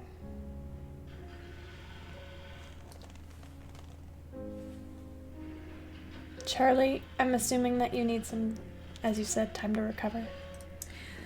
I think so, but if it's okay, I would like to kind of talk through what some of that looks like. It's very, very, very brief. Sure, go ahead. I think there is a lot of... She doesn't really want to talk about it, but she also doesn't want to be by herself. So there's a lot of her just kind of being in the same space as whoever is available. I feel like at least the immediate day after, there's a lot of going through the motions, not really there, but like doing things, trying to help out. But there are quite a few moments where it's like, what did you say? Like needing to repeat if you're talking to her. I would like to, the night following, or maybe that afternoon, following afternoon, I would like to go. Can you, when you you don't prepare cantrips though, do you? Okay. Well, then I will do it the old-fashioned way, and I would like to go back to my house, and I would like to do what I can to clean it. I might ask for not assistance from the three of you, probably. That I think feels a little too raw. but if there are other people available in the rebellion that are a little more not unnecessary, but maybe not as key players in getting some of this stuff rolling right now, to clear out the house of the bodies. A couple of very kind old ladies come with you. And I would just like to clean out as much as I can. I would also like to go to my room and collect some of just a couple of things that are like personal to me, and maybe some portraits, I guess. Definitely. I didn't have pictures, but so that whenever my father returns, there is still a home to come back to. So that's what I would like to do, at least for that afternoon. And I don't actually might message Tyrion and spend one night in my room, just that night, as like a weird goodbye. And but that's all I'm doing. Thank you, Charlie. Tyrion's going to try to be there as much as possible if he feels wanted. He doesn't have any expectations for Charlie. He'll say that. But yeah, he's there in the quiet moments just to slide a book her way, or just sit in the same room, or bring tea in the morning. She doesn't have to do anything, but he also, as stated before, respects boundaries, and if he feels like there's something that she needs to do alone, then he will hang back. I do think she wants that night to be just her in the home. I think she sends the kind ladies home. She probably encourages you to go home and get a good night's sleep, and that she'll be back the next day. He doesn't, meet him because he's worried, but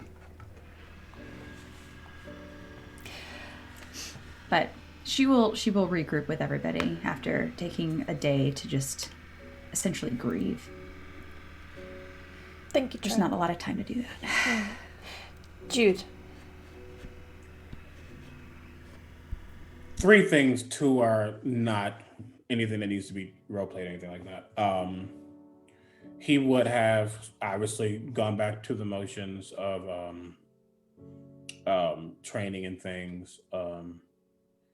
There is one in particular, one half-orc named Vincent, who he sees as like for lack of a better word, a second in command, who he begins to trust because he's picking up things very well.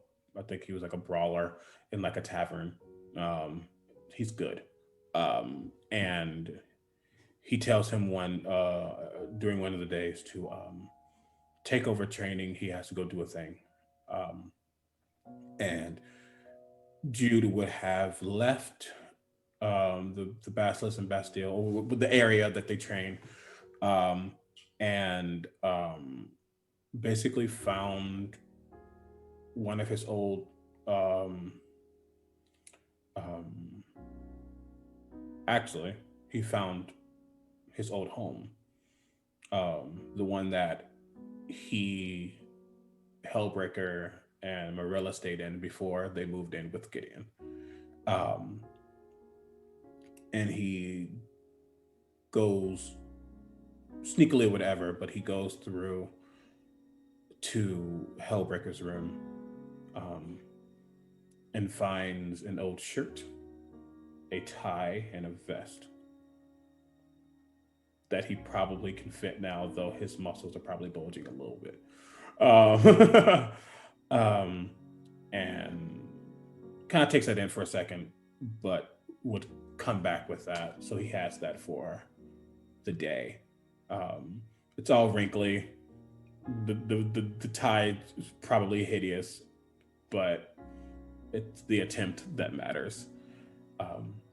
He would also be taking away, be going away from training on his own no one knows where he goes. He just kind of like leaves, but he's prepping for the day because it takes time. But eventually, I'm going to say maybe the day before, he would find Charlie. Once raw emotions have passed a little bit, he would find her. I don't know where he would find her. Probably just hanging around Basilisk the Bastille. I'm hanging around either at, if it's past that day where I was at my house, I'm either at Tarian / my place, or I'm actively doing stuff with the rebellion with the majority of peeps, would be my guess. And he would ask to go off to the side, just away from immediate ears. Mm-hmm. I have a small favor to ask of you. Sure. You have that thing that you can do. You can speak long distances. Yes. Do you have someone in mind? Yes.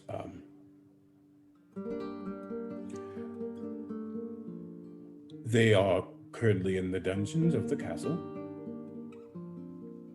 Well, quick, did she tell people that her dad was in the dungeons? Oh, yeah. I probably would have told you after, because I imagine after, at least Tarian would have asked, like, should we try to find your dad? In the aftermath, it would have tumbled out at some point. Yes. Cool. And that's why this is coming up. Sure. I know your father is there. Someone I care about is also there, and I would like to I want to make sure they're okay. Last we spoke, it was, well, they know the person I was, not who I am now.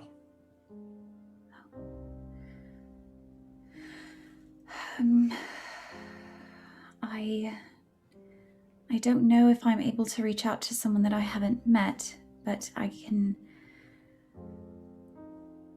certainly try. And if not, I can reach out to my father again and see if he has seen them. Does it require you having seen them, or can you use something that they have owned? DM? You have to be familiar. I have to have some familiarity with them. Can you describe them for me? I like I said, even if I can't reach out to them, I can ask my father if he's seen them. Yes. Dark skin, beautiful, long hair, piercing eyes, more of a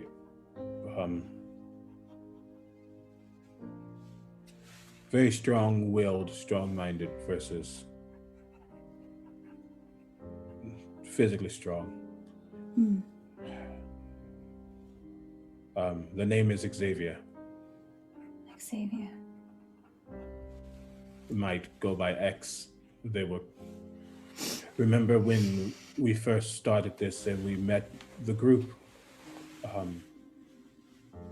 One you couldn't save. They were a part of that group. They just were captured.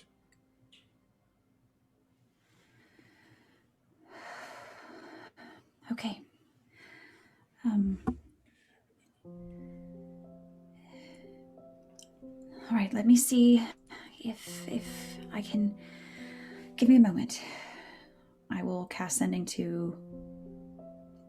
Given the description, I will burn a spell slot trying to reach out to Xavier. I assume it fails.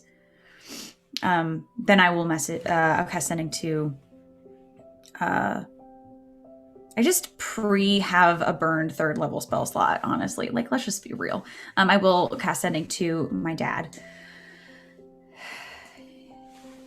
I will not mince words because I only have a few. Are you trying to get a message to Xavier, or are you trying to see if they're alive? Or... Well, I'm trying to cast sending. Sure, I'm talking more about Jude. Both alive, and so that he knows that. I'll say this in character. If you tell your father that if he sees Xavier, tell him that Aegon is coming and will free you.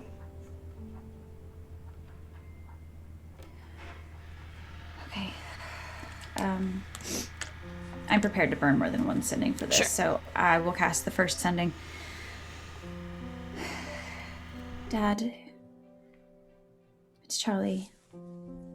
I hope you're well. Have you seen someone by the name Xavier? Dark skin, long hair, piercing eyes, strong will.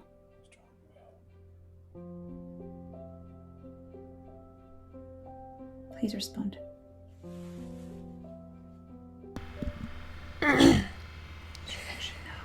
As a matter of fact, I have. They're right here. When I get this message, my hand reaches out for Jude, and I just grab hold of your arm. There is a slight smile on my face. I'll cast sending again. Are they okay? I have a message for them from Aegon. He is coming, and he will free them.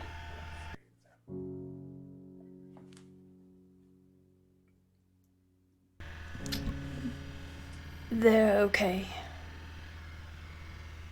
I've delivered your message.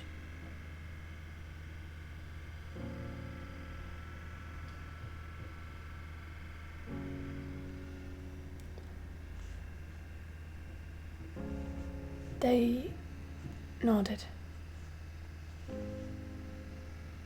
Sadly.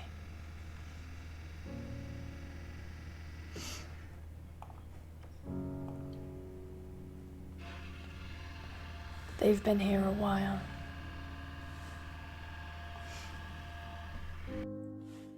I'll send one more. Actually, before I do that, I will turn to Jude. They're there. They are safe. The message has been delivered. Is there anything else you would like to say? Or would you like to save your words for when you can say them face to face?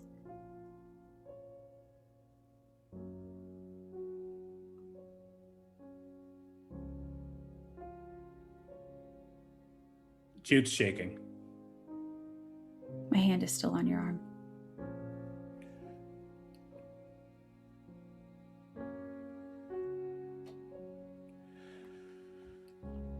Tell them,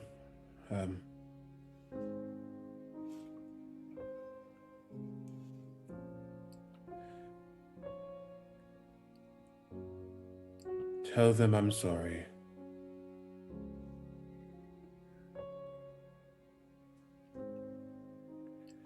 And I will fight until I can't fight any longer.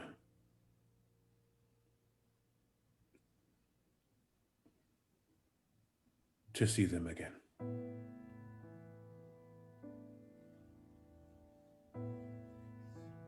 I'll give your arm a squeeze. I'll cast sending again. Whew. What are my spell slots looking like? Okay, all right.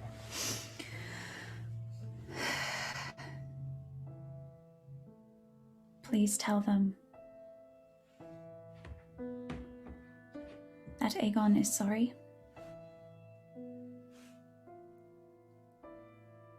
That he will fight until his last breath to see them again. Stay strong. Hope is rising. I love you, darling.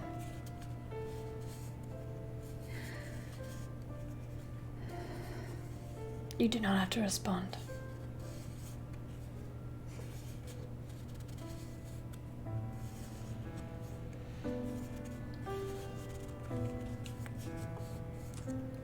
The day of the wedding. Go ahead. To say, I'll give Jude's arm one last squeeze. And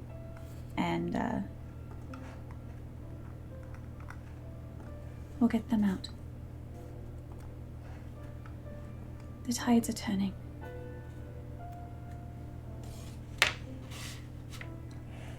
Thank you. We have a wedding to plan. Oh, right. That reminds me I need to find Briar. I do too, actually. Briar, such a hot commodity. Briar is particularly difficult to track down, but... Dang it! Dang it, Briar! Briar! Damn it, Robert! But you do find her I can find her the day of. That's fine. the day. We can say What it's are the day. what even are weddings in Right. an incursion in Azmarin? Who knows? I don't know. We're making it up as we go. Charlie doesn't know. It's been a week, y'all. Charlie, you find Briar. I will pull Charlie aside. You'll put who aside? I'm not nervous. You're nervous. I'll pull Briar aside. I don't imagine there's like a lot of flurry of getting things. It's not like I feel like there's a little bit of that because it still has that little bit of like wedding, like, oh my gosh, get everything ready feel, but also we're not doing anything super, super elaborate, although elaborate in relation to what's going on. I guess it is fairly, I don't know. I'm pulling Briar aside because last we had talked, Briar was going to be our flower girl. That was what she offered to be. And I would like to pull her aside. Briar, I had a question for you, or I guess a request. Maybe. I'm not nervous about today at all. What are you talking about? Oh, you didn't. Anyway, I was wondering if perhaps you would. I know it's very late notice, last minute, but I was wondering if you would perhaps be my maid of honor.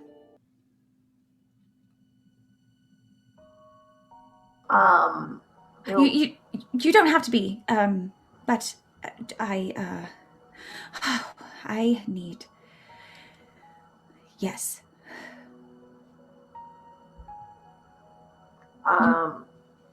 I will kind of tug at your sleeve to get you to come down to my level a little closer, and I'll just wrap my arms around your neck. You can feel me relax a little bit. You can feel some of the tension leave, and I will embrace you. Is this a yes? Of course it's a yes. Fantastic. Charlie, I know you. This sounds really stupid when I say it out loud, but I know you've had a really, really bad week. But you're not alone. And I'll just keep holding on.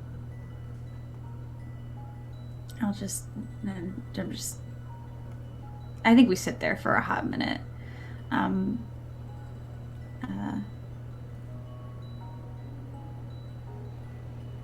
Oh, wait a minute, and I will pull back. I have something for you, And I will go digging in my bag. and I will pull out a small ring. And it is, it's small. It's a little dainty. But Really? Can 3 people get married? Okay, yes. Okay, yes. I am known for proposing to people in D&D, so I will. No. It's. I don't actually know how that works, but this is more so a gift, and I know that you. I know that life has changed a lot, and I know that family looks different than maybe it has in the past. But I want you to know that you are not alone either, and when I say that I care about you, when I say that I love you, and that you matter dearly to me and so many others, I want to make sure that you believe it. So maybe this can help.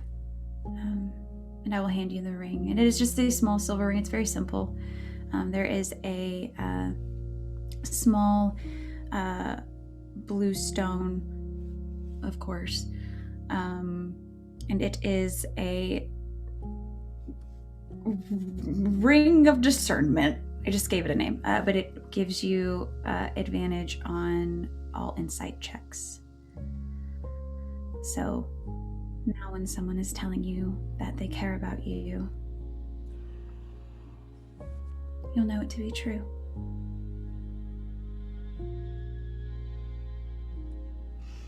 God damn it,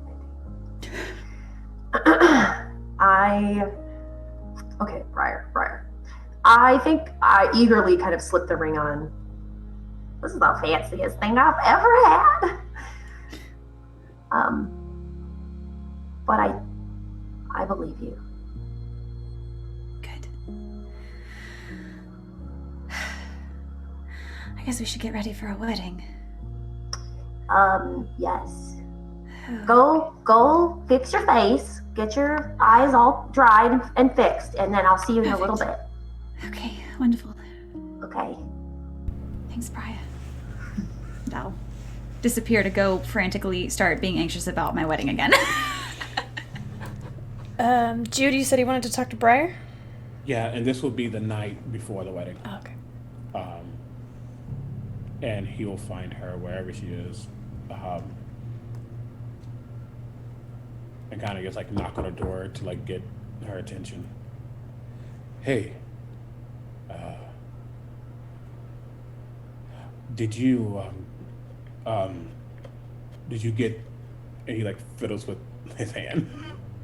Oh, I did, yes. Okay, and I'm gonna dig through my bag and produce 2 rings and hand them to Jude. And as he looks at him, he's like, "Did you steal them?" I feel like stealing is such an ugly word. You politely borrowed with the intent of never giving them back. I mean, look, we got bigger fish to fry. They're beautiful. The rings I deposit into your hands, the larger of the 2 is a simple platinum band that has tiny dark blue sapphires all the way around it. And the other one is a very, very thin, delicate silver band with a large baby blue sapphire. And as you kind of turn them over in your hand, you'll see etched very crudely and poorly on the inside a little heart inside of each one. It was too little to write their names, so I did my best. He's like looking him over, like very impressed. It was a lovely gesture. I hope you're well. I'm gonna kiss each one and give them to you. He like just holds them. But he does like bring her in and like places a small kiss upon the top of her head. I need to go start preparing officially for this. So I will see you tomorrow. Hey, Jude. I know that we're not getting married, but you're my best friend. I'll see you tomorrow. You're my best friend too, Brian. I'll just go back upstairs. Yeah. I will head out. He's happy. He's a happy boy right now. But he does that night. If like the camera's panning on, you will see him sitting in front of a table with these two rings, and he's like focused on them, and they're starting to glow that typical orange and red of his magic, but they kind of shift from red and orange to white and a tinge of blue as he's learning to access the parts of him that made him who he was that weren't tainted. Thinking about the marriage that his father and mother once had. And making sure that their bond, their newfound bond, isn't tainted with what he has currently. And as he does, he's like, this will be good, yes. And he begins to set that up and go to bed to prepare for tomorrow. Oh my god, y'all are fucking killing me today. Speaking of, Tyrion, it's the morning of the wedding. The morning of, when Charlie wakes up, Tyrion is not next to her. He's there a note? trying to busy himself, especially when Charlie is. Well, I think he's often up before Charlie, because he always wants to make sure that there's breakfast and some sort of caffeine for her. He really likes to bring breakfast in bed. That is a love language of his. It's a whole love language. It is. Breakfast in bed is an entire love language. It is the secret It's sixth. somewhere in there with brunch. Right. It's in that. It's like a category. It is, yeah. But when Charlie wakes up, she would definitely notice that there's something different in the room. And standing in the room is a set of armor set onto a rack. And this armor was specially made for Charlie. And it was specially made in the sense that it is half plate. And he did leave a note this time because he learns. And it says, Charlie, this will save me a spell slot and hopefully will protect you in case I cannot. And the half plate has etched into it, into the pauldrons, into the breastplate. The skyline of Azmarin. It's specifically etched into it because the note would go on. This armor is not just to protect you, but it is to remind you of the things that you also protect. The people of Azmarin count on people like us. And when you wear this, you will be reminded of every single one of them. And the armor, if this is okay with Camille, it doesn't necessarily have a mechanical bonus, but Tyrion wanted it to be specifically infused somewhat with the hopes of the people of Azmarin. So he would have spent the day sitting in a populated place and detect thoughts and creating encode thoughts, encode message, and would have tried to have that infused the armor. So there is a slight shimmer to it as well in the light. And yeah, if Charlie were to wear it, it would just remind her of all of the good of Azmarin. You specifically said in a populated area of the rebellion, as people are preparing for the wedding, and they are thrilled. They are excited. They are ecstatic. They go about their work with glee, even the parts of their day that aren't about the wedding, even the parts of the day that are about preparing to take other people's lives. They are moving with purpose and excitement, knowing that there is something to look forward to, that in this troubling time, there is hope and there is love.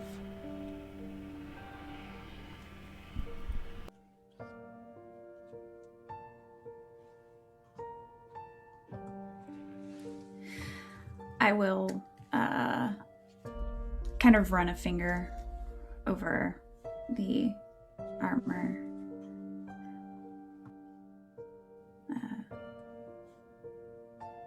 Before I go downstairs.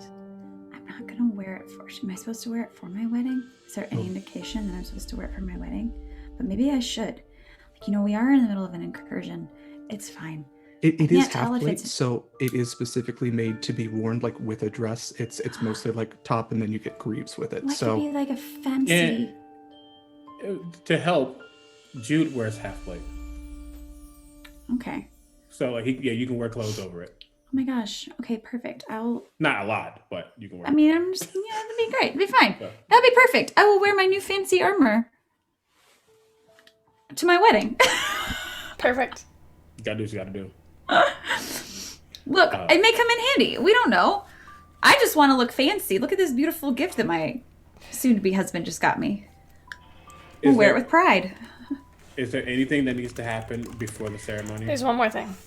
Oh God. I have a small thing, but it's literally right before the ceremony, and it's with Charlie. Okay. Also, same right before. Oh my God! We're never gonna do the wedding! Right? Mine is part of the ceremony, but it just has to be right before the ceremony. Okay. Mine is directly before the ceremony begins. Okay, then I think. Then Tyrion goes first because I can't. I have to be.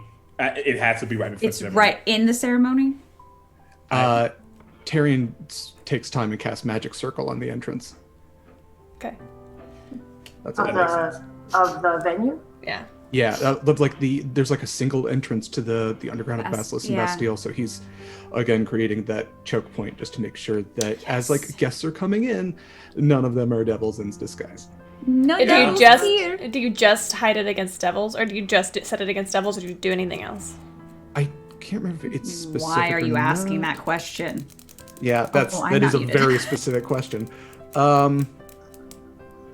I have to choose, so it's fiends. Okay. So I would choose specifically fiends cannot willingly enter by non-magical means. Cool. And if they try to use teleportation, you they can have to choose one or more. Yeah.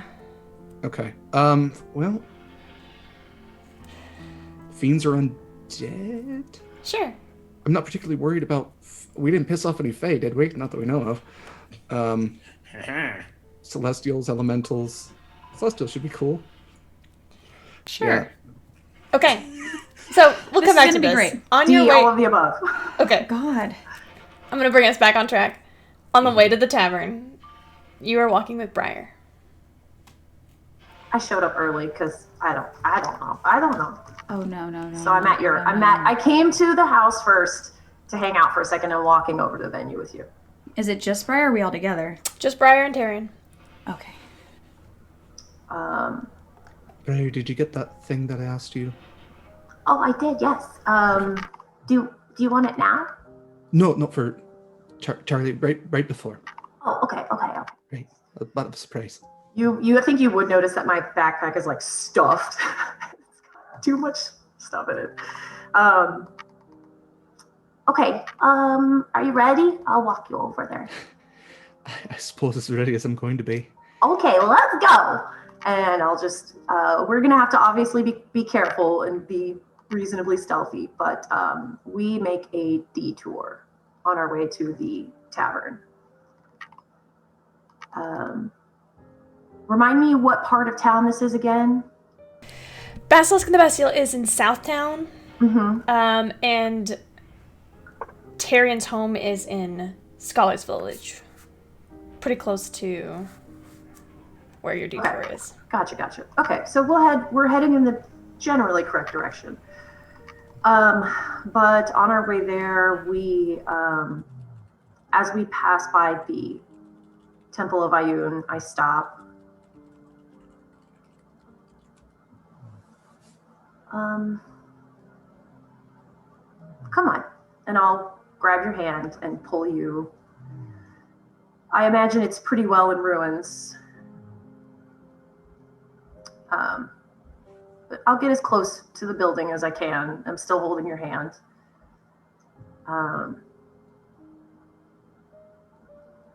He's shaking. Derek He or hasn't come Tarian? back since that night. I'll just squeeze your hand.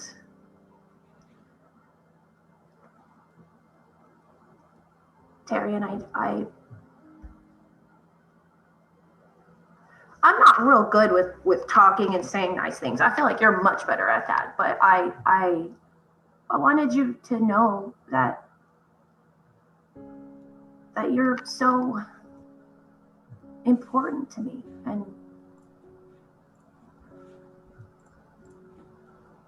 I know this has been really hard to be by yourself, because I was by myself for a really long time until I had you guys. So I know that sometimes it's really sad, but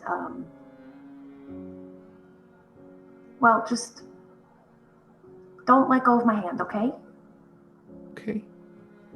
And I will extend a hand toward the temple and close my eyes and concentrate for a moment. And I will use, what is it called? I'm going to use Spirit Shroud.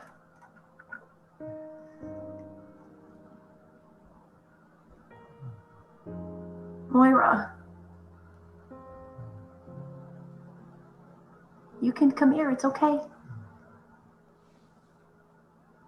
And I will turn my hand out like I'm extending it into the rubble.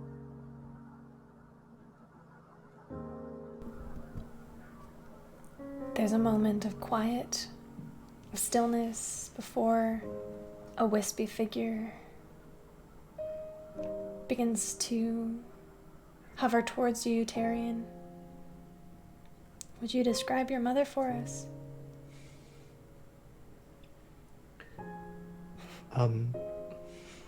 She's a little bit shorter than Tyrion is. She has blonde hair, which was kind of platinum a little bit to begin with, so when she started to go grey, she didn't really notice at first. She's slim.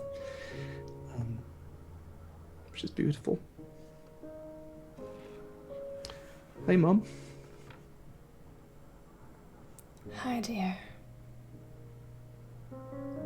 She will reach out a hand, and although she is not corporeal, you feel a slight sensation against your brow as she brushes some of your hair back behind your ear.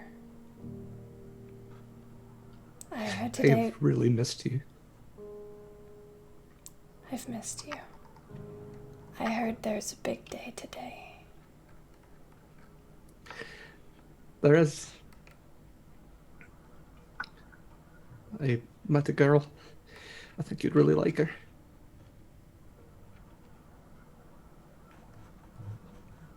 Would you like me to come with you? I'll turn to Briar. Can she do that? I can hold on for a while. At least long enough for her to meet Charlie. Please. Okay.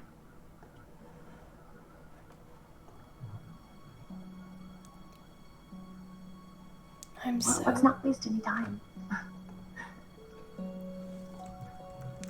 Sorry, go ahead, Camille. She's just going to give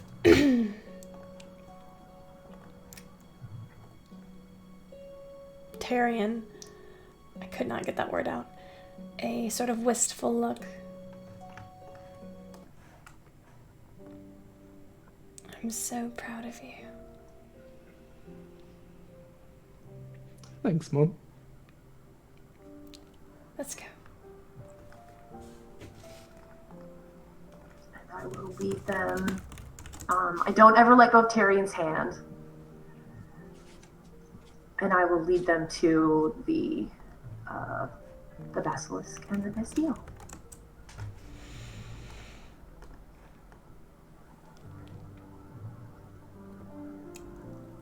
Plenty of people have started to gather here on the inside. You notice, Briar, you would notice that there are sentries placed just about everywhere as inconspicuously as possible to keep an eye out. People who will not actually be able to attend the wedding, but who are set up as guards and are happy to do so.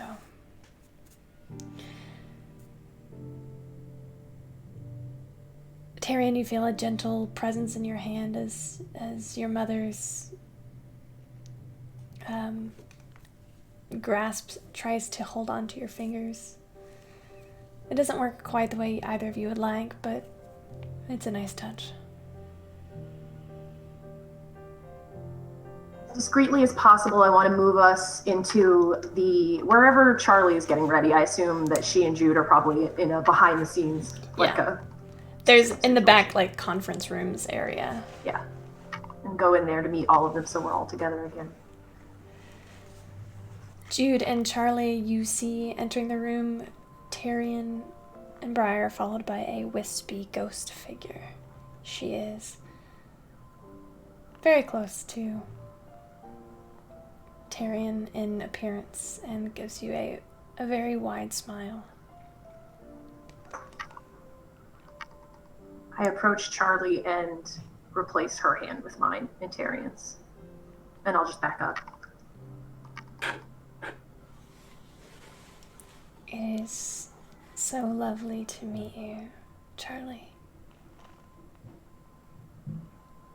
I'm Moira.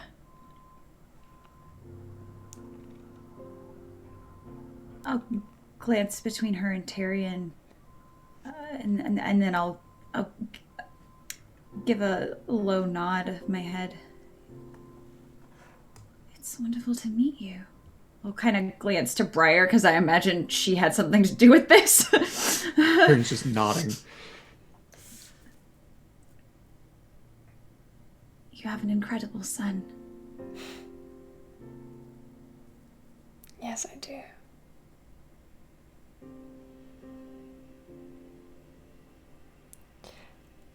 I've been watching. I've never gone far.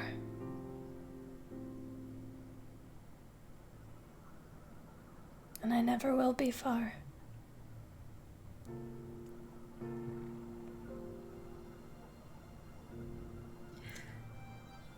She'll place a hand on each of your shoulders, even though it's not really there, it's a gentle tingling sensation.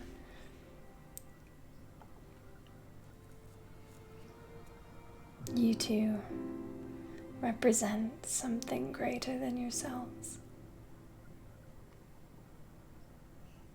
You represent what we have lost. What we will have one day again.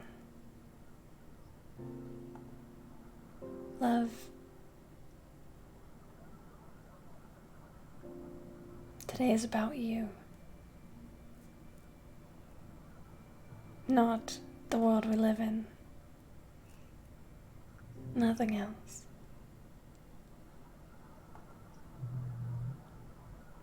I cannot stay for much longer. But know that I love you both very much. And I will always be watching. You too, Mom. I will see you both again one day. Someday, not so soon. But nonetheless, someday. So, until we meet again. Goodbye. She will wrap her arms around Tyrion's shoulder. And you feel a swelling in the room, something ethereal as she begins to fade away. Tyrion, she whispers something into your ear that only you hear. I'll message it to you.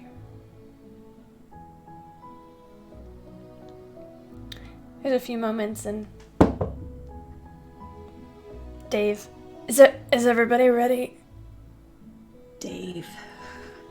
Oh, you named the pseudo-dragon after... I understand now. We just need like 2 more minutes. Oh, okay. Yes. Theo comes in. Darian's Sorry, just I'm like late. wrapped around Briar right now. Just thank you so much. I'm sorry I didn't ask this time. Thank you. Oh, it's okay. You're getting me all wet, but okay. I know. I'm going to do something I never do. I am going to be, what is it called? The person who gets everyone in order and is unapologetic. It's time to do this wedding.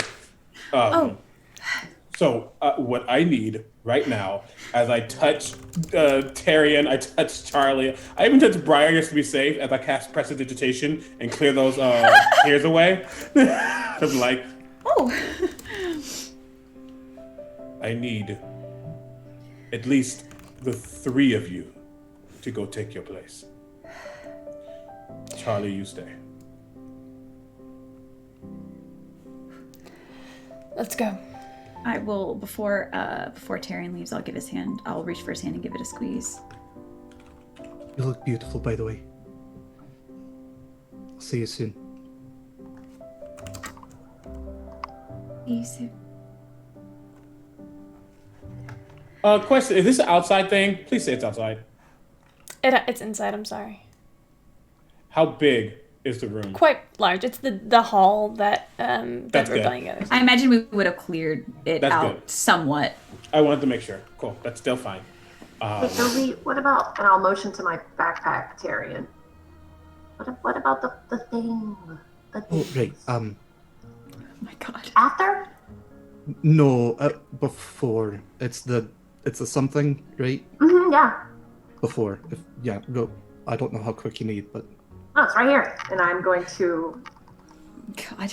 give a look, and then I'm going to pull from my backpack, which I guess I could leave in this room, because the backpack doesn't look very good in the photos. Just kidding.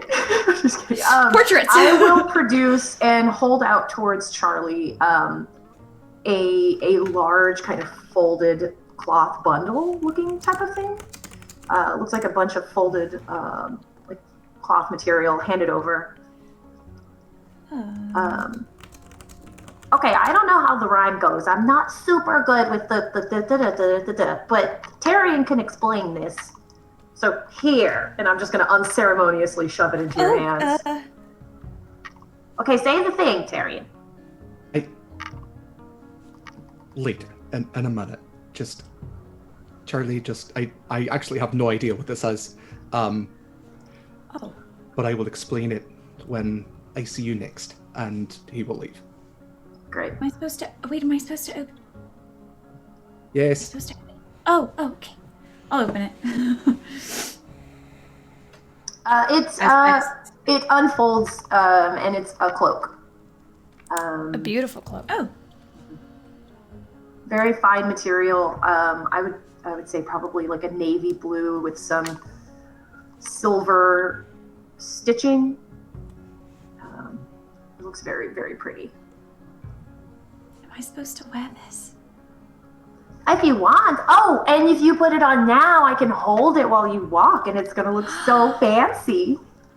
Oh, well then we should probably do that then. Okay, So put it on. I'll put it on. Where's the cloak to the wedding? You won't be able to hold it. Oh. I won't be able to hold it. No. Oh, okay, well then, sorry, can't hold it. Okay, that's fine. I already have it on, so we'll probably looks just leave it. pretty. It's fine. It's great. Thank you. Do I feel any different? You feel a little stealthier. Ooh. Do I just disappear? No. On your cold wedding? feet. Oh God. Oh Lord, y'all a mess. Okay.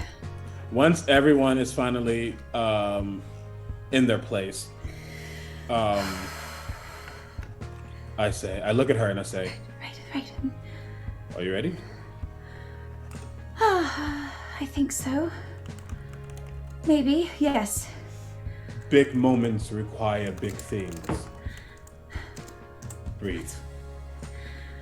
And as I do, I step back and I kind of clutch, like that's almost like I'm holding something, but I'm not. And I begin to radiate that infernal energy. And even I step back. And before us is a warhorse as I cast Find Steed. And I say, you need a grand entrance. And it is white.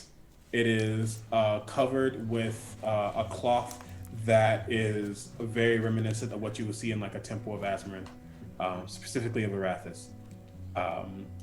And it has like gilded armor on it. And it is prepared to walk.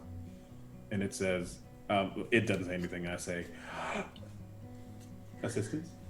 Yes, please. And I'll like help her get onto the horse. I would imagine once I'm on the horse, I've had at least some. This seems like something that I would have some fancy practice with. I know how to ride a horse like a lady, but I will definitely want some help in my wedding dress to get on. This is why no one would be able to hold it. This makes sense now.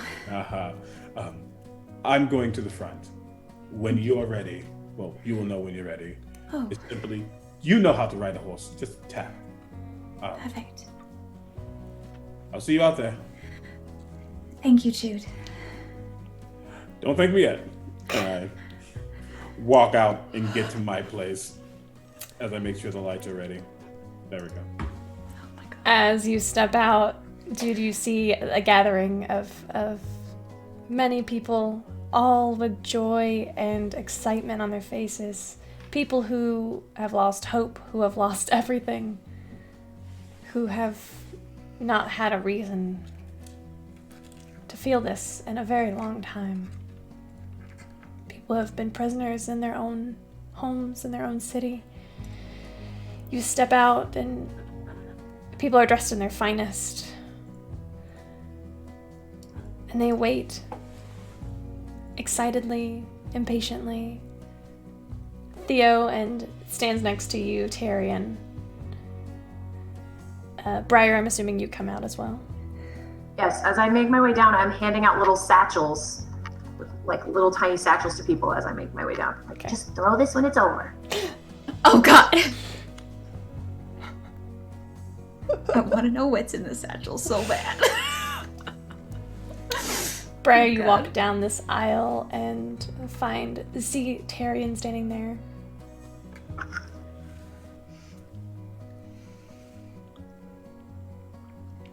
And then you see, in the very corner, a young halfling with a violin. And they start to play. A very sweet, melodious tune. As they ready. Yada, yada, yada, yada. As they ready for the bride to walk down the aisle.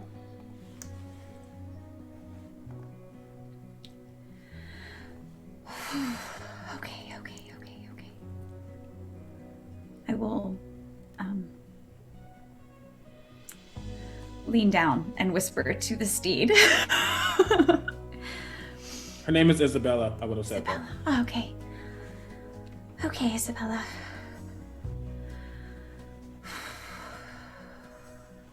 Let's do this. I will sit back up, shoulder squared, and I will urge her forward and enter.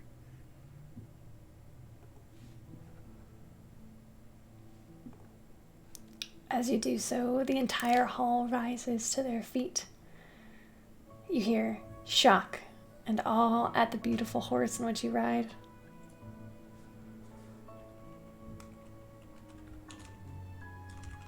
It seems like an eternity. But you finally arrive.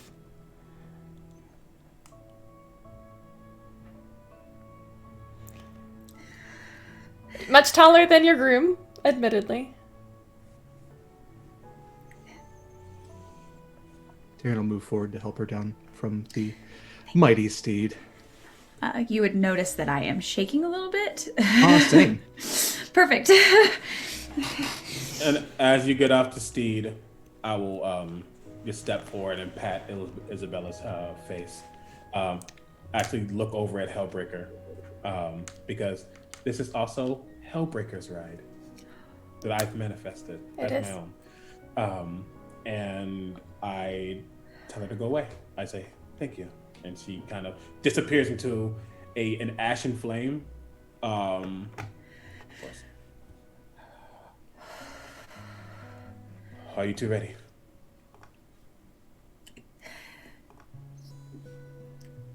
Yes. Yes. Okay. You all may be seated. Yes. Yes. Sit down. Okay. And you see Jude reach into his pocket and pulls out a piece of paper. We are gathered here today to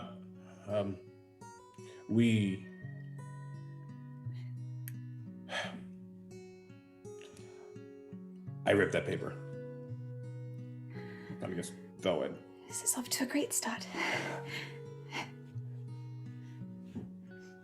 Today is unknown. Today is a point in time that might not matter in the upcoming days. Today may very well be a lost part in history. But let us forget all about that for a couple of minutes, an hour. Let us breathe in something we haven't been able to breathe in so long now. Let us remember a small thing we call hope. Hope is what got us here today. When we all thought everything was lost, I know I certainly did. But there was one thing that could never escape us and our hearts, and that is hope. When a man broken his eye enters a room with a little lost girl, a healer and a scholar, hope didn't exist for me. At least I didn't believe it did. But that's when a man we call Tyrion Cariatus spoke up about tangible hope, about keeping hope in our hearts. It's the main ingredient in brunch, I hear. Tyrion, a man who has enough knowledge to knock even the brightest of scholars down a peg or two.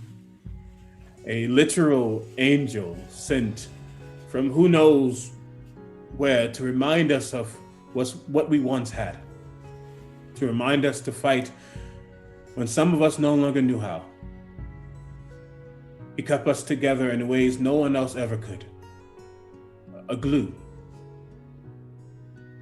But every glue has two parts, two binding agents to keep it strong. That brings us to Charlotte Westwood. Charlie.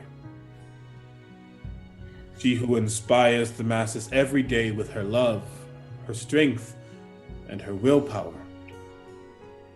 To fight alongside us while never faltering from who she is. To be brave in spite of it all, and I mean it all. Fucking aboleths. She is the light that we all aspire to be.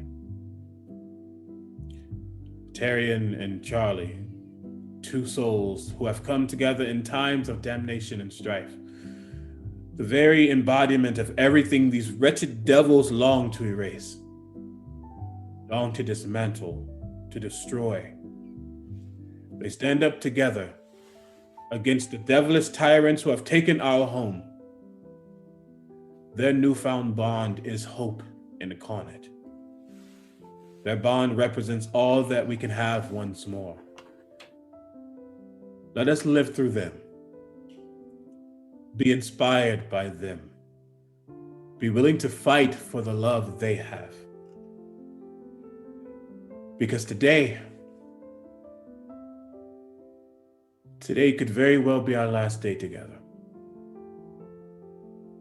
But until we breathe that last breath, we will celebrate this day together. I understand that the two of you have prepared words, so Tyrion, if you want to go first? Or... Sorry, would it... Charlie, go ahead. Okay. I will reach, tucked away somewhere. I imagine there's like some like belty type things, a part of my dress that I could have like tucked a little piece of parchment in. And I'll kind of look between Jude and Tyrion. Like, am I really allowed to go? He gets like nods. So I will shakily unfold a very small piece of paper that anybody with, I would imagine at least the three of you would be able to see, even with low passive perceptions, because it's very obvious. I have like scratched things out, and like there's like things that are circled and like stars by some things. So I'm not nearly as good with words as you are, Tyrion. I tried really hard to find the right words, and I'm not sure if there are right words, but I did try. So I really only have 2 vows to make, but one of them is perhaps needs a bit of explaining. I'm just going to start. Okay. I vow to love you. I promise that my first and last words to you every day will be from a place of care. I promise to listen with an open heart and an open mind, to be considerate and always communicate with love and honesty, even in disagreements. I promise to grow alongside you as we navigate our lives, both as individuals and as a couple. I promise to bring you tea when you've lost track of time in a book. I promise to always encourage you, whether we are celebrating or grieving. I promise to stand by your side and remind you that even the faintest glimmer of hope shines amidst the darkness. And I promise to hear you when you do the same for me.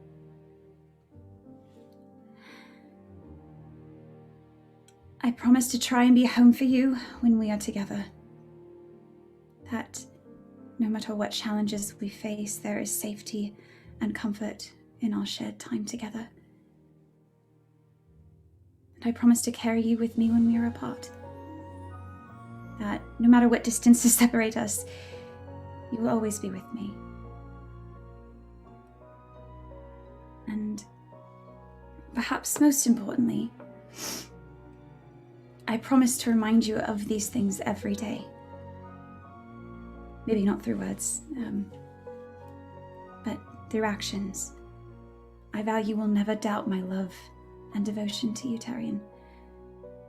Now and forever, until I no longer draw breath. I vow that my heart will belong to you.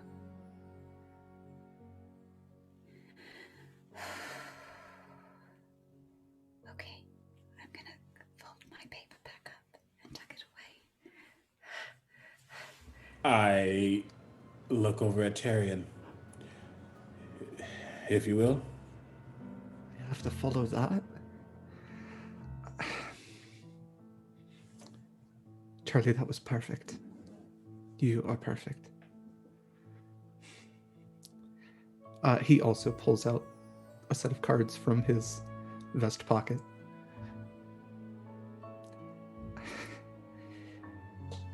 Charlotte Elise Westwood. Charlie. I love you. I do. I've loved you from the very first moment that I saw you, and inexplicably, that love has only grown with each passing day. And when I say that I love you, I say it because I too have yet to find a better word. I also had problems with them. I used to think that I had a talent for words. I used to use them to express myself in evocative ways and could even spin them into formations of the arcane, yet they betray me when it comes to you. Because what words can even come close to the feelings I have for you? To say that I'm smitten, devoted, amorous? They're not good enough. What about the words to describe how incredible you are? To say that you're gorgeous, brilliant, lovely? That's not even close. So when I say that I love you, it is in the hopes that that simple phrase, those 3 words, can somehow attempt to encapsulate how I feel for you. And it is with this love that I make these vows to you. Charlie, I vow to always stand by your side. No matter the odds or the peril, I know that with you, we will always prevail. I vow to honor you and our love with my every breath and deed, because all that I do is done in love to you. I vow to love you and be there for you always through smiles and tears, joy and pain, light and darkness, because Charlie, you are a light in the dark. You are sunshine through the clouds. You are a beacon in the night. You are a lighthouse in the storm. Charlie, you are hope. There was a time when I thought I had lost everything. And then you were there and somehow everything became better. And we both have lost so much, but I know that we will always have each other.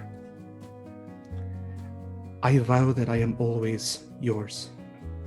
All that I have and all that I am is yours. For all of my days, however many they should be. And Charlie, I have one last thing for you. I noticed that you had a few things. You have your something old, and he will indicate her necklace, about as old as it gets. You have your something new, and he will indicate her armor. Thanks to Briar, he gives her a wink. You have your something borrowed. And you do have your dress, but I thought I could give you something blue. And with that, Tyrion produces, again, a single memory ribbon. And he takes Charlie's hand and he kisses it slightly. And he wraps the ribbon around her wrist.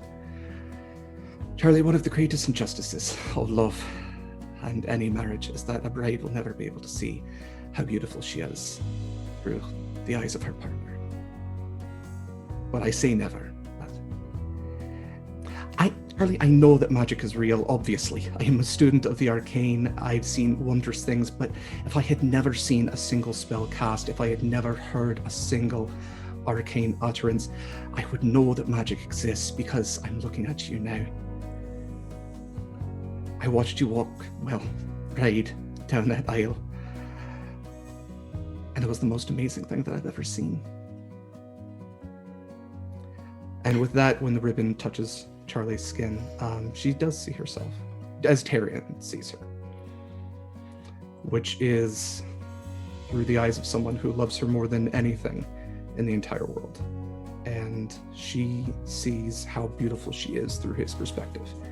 And granted, his perspective is a little hazy because there are tears in his eyes, but when he does look at her, she is the only thing in that room. She is the only thing he sees. And she is glowing. And in that moment, the only words that can even come close to describing Charlie are divine, radiant, or resplendent. Each time Jude sees a tear flow, someone will see his hand flicker as he casts prestidigitation to make sure the tears are going away. It's like, nope, this will be perfect. You will not. And And as this happens, he goes, I have learned something. This is called hope. Hope is magic. I learned that the other day. Anywho, but now it's time. And I will reach into my pockets and pull out the rings. I will first, I'll hand them to each of you. And I say, Terry, and we'll start with you. Please take her hand and place the ring upon her finger and repeat after me. I, Tyrion Caryadis. I, Tyrion Caryadis. In the eyes of Azmarin. In the eyes of Azmarin. Take Charlotte Westwood. Take Charlotte Westwood. To be bonded in marriage. To be bonded in marriage. As Erathis shines her light below. As Erathis shines her light below. And blesses our love. And blesses our love. Through life and death with every breath I take. Through life and death with every breath I take. And every moment from now until the end. And every moment from now until the end. I look over at Charlie, and I say, please do the same. I did that right? Yes, I did that right. Okay. I, Charlotte Westwood. I, Charlotte Westwood. In the eyes of Azmarin. In the eyes of Azmarin. Take Tyrion Caryadis. Take Tyrion Caryadis. To be bonded in marriage. To be bonded in marriage. As Erathis shines her light below. As Erathis shines her light below. And blesses our love. And blesses our love. Through life and death with every breath I take. Through life and death with every breath I take. And every moment. And every moment. From now until the end. From now until the end.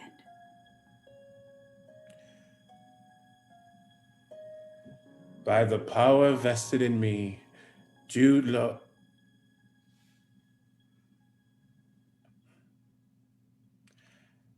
Aegon Delavan, son of Captain Darius Delavan, now and forever Paladin of Azmarin. I now pronounce you husband and wife. You can kiss each other or whatever married couples do now. I'll go in for a kiss. Of course.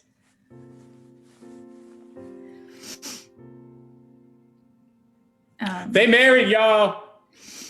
Cheers erupt. Before we start walking down the aisle, I would like to, after we enjoy a nice kiss, I would like to turn to Jude, and I would like to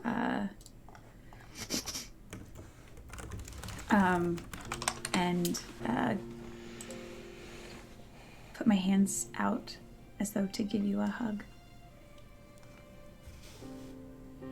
I will accept, and I will go towards you. I won't bring you in because you got the expensive stuff on right now, and I will hug you. Thank Yeah, you. Tyrion's hugging Jude too.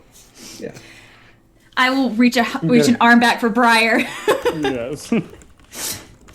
You'll get in here. It's a group thing apparently. Okay. Okay, go walk. Do the goodbye walk. Before they do, Oh no. Okay. you notice there's an additional figure standing up at the front with Jude and Tyrion and Theo and Charlie and Briar. It's Hullbreaker. It's Darius. He stands dressed not in his armor, but in a suit.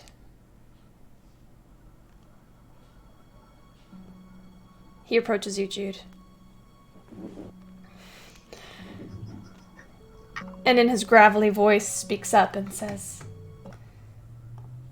"There is one more vow for today.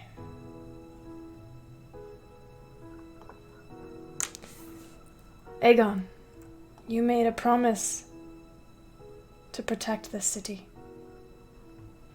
and you broke the vow. But today, right now, I am offering you a chance to start again. To take a vow of redemption.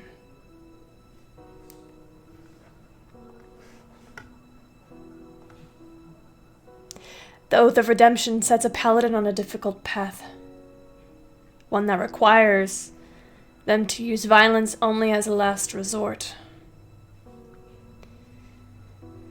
Those who dedicate themselves to this oath believe that any person can be redeemed and that the path of benevolence and justice is the one that anyone can walk. You face evil creatures in the hopes of turning your foes to the light, and you slay your enemies only when such a deed will clearly save other lives. Paladins who follow this path are known as redeemers. While redeemers are idealists, they are no fools. Redeemers know that undeads, demons, devils, and other supernatural threats can be inherently evil. Against such foes, paladins who swear this oath bring the full wrath of their weapons and spells to bear. Yet the Redeemers still pray that one day even creatures of wickedness will invite their own redemption. You are not the man that I saw when I first broke out of hell. You are not the corrupt individual who helped bring this evil upon us. You decided your own fate. You declared your own destiny. You no longer must need to be held by those infernal chains. At this moment, should you choose,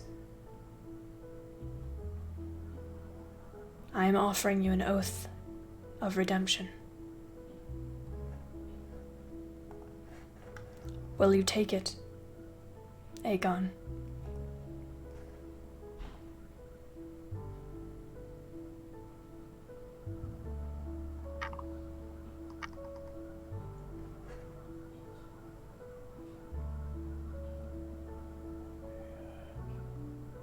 If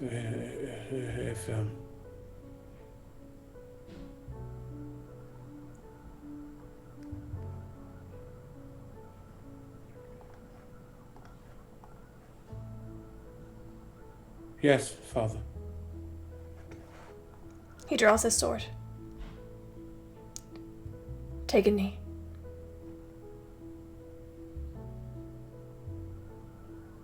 I look at Tyrion and Charlie and Briar.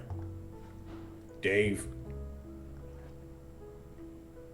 And I look back at Hellbreaker and I get down on one knee. The tenets of redemption are as follow.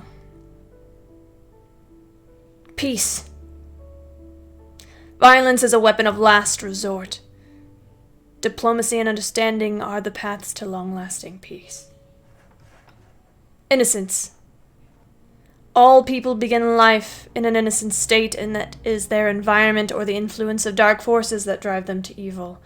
By setting a proper example and working to heal the wounds of a deeply flawed world, you can set anyone on a righteous path. Patience. Change takes time. Those who have walked the path of wickedness must be given reminders to keep them honest and true. Once you have planted the seeds of righteousness in a creature, you must work day after day to allow that seed to survive and flourish. And wisdom. Your heart and mind must stay clear, for eventually you will be forced to admit defeat. While every creature can be redeemed, some are so far along the path of evil that you have no choice but to end their lives for the greater good. Any such action must be carefully weighed and the consequences fully understood. But once you have made the decision, follow through with it, knowing your path is just. These are the tenets of redemption. Do you accept them?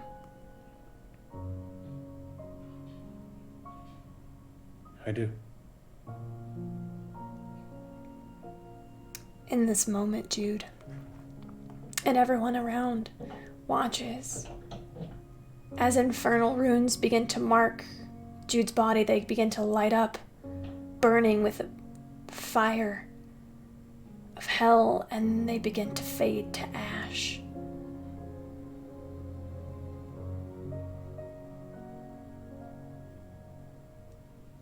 And then within your chest, Jude, you feel a warmth, a heaviness, a weight on your shoulders of your new vow, your new oath.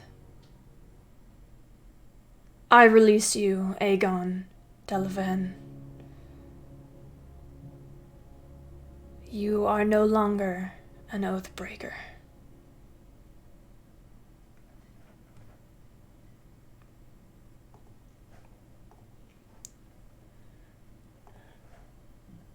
Thank you, Father. Come here. He sheaths his sword and pulls you into a firm embrace.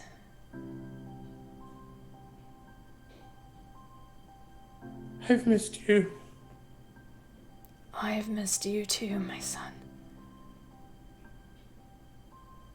I'm sorry. I know. As am I. I'm sorry for leaving.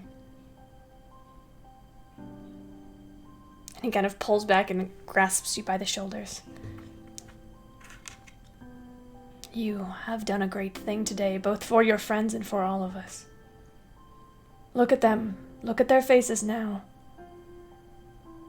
See how happy they are for you. See the hope in their eyes. Look at this gift you've given them.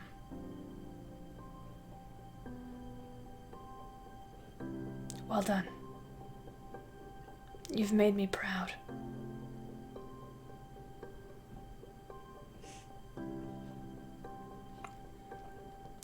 You feel a hand on your shoulder. It's Theo giving you a firm, sort of like a clap on the back. All right. Prestidigitation.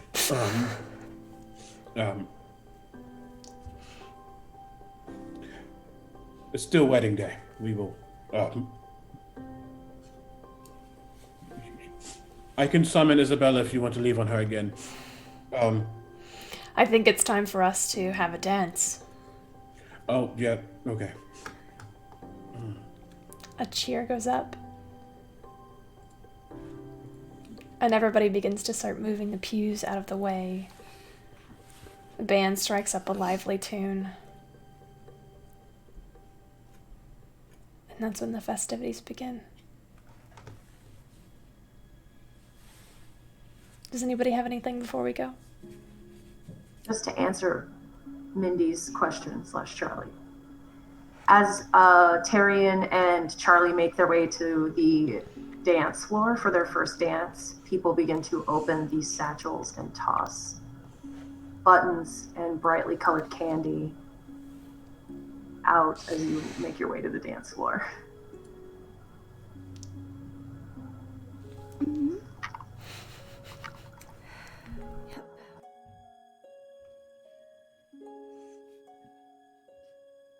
And Aegon, not Jude, Aegon just watches. And those rings that were on you are glowing with a bright white blue light. As for the next 7 days, your marriage is so sealed that each of you get a +2 to your AC while you're around each other. I'm sorry, 30 feet within each other. So that's a lot of space, though. Harley, my love, my wife, Yes, husband. may I have this dance? Of course you may. Briar, you're next. I'll kind of look to Jude, or Aegon. You're next too. I don't dance. Me either. It's okay. Keep it simple.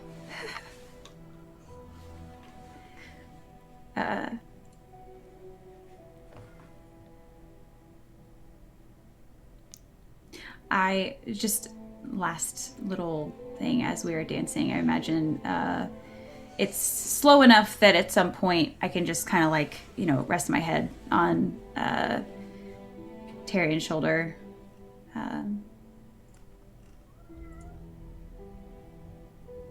Everything about today was absolutely perfect.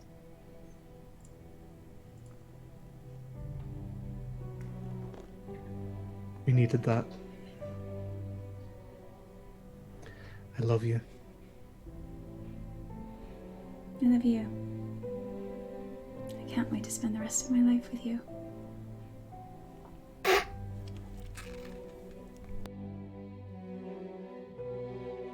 And we just dance.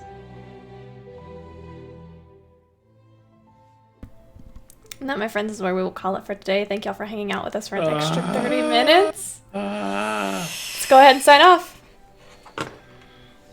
Hi, I'm Mindy.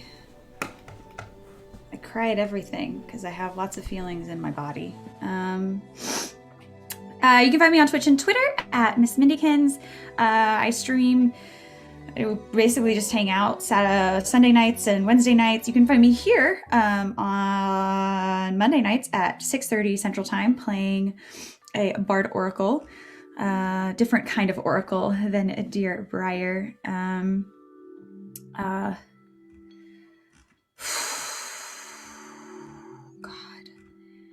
I don't even... How do you pick a favorite part from today? I literally don't even know. The whole thing.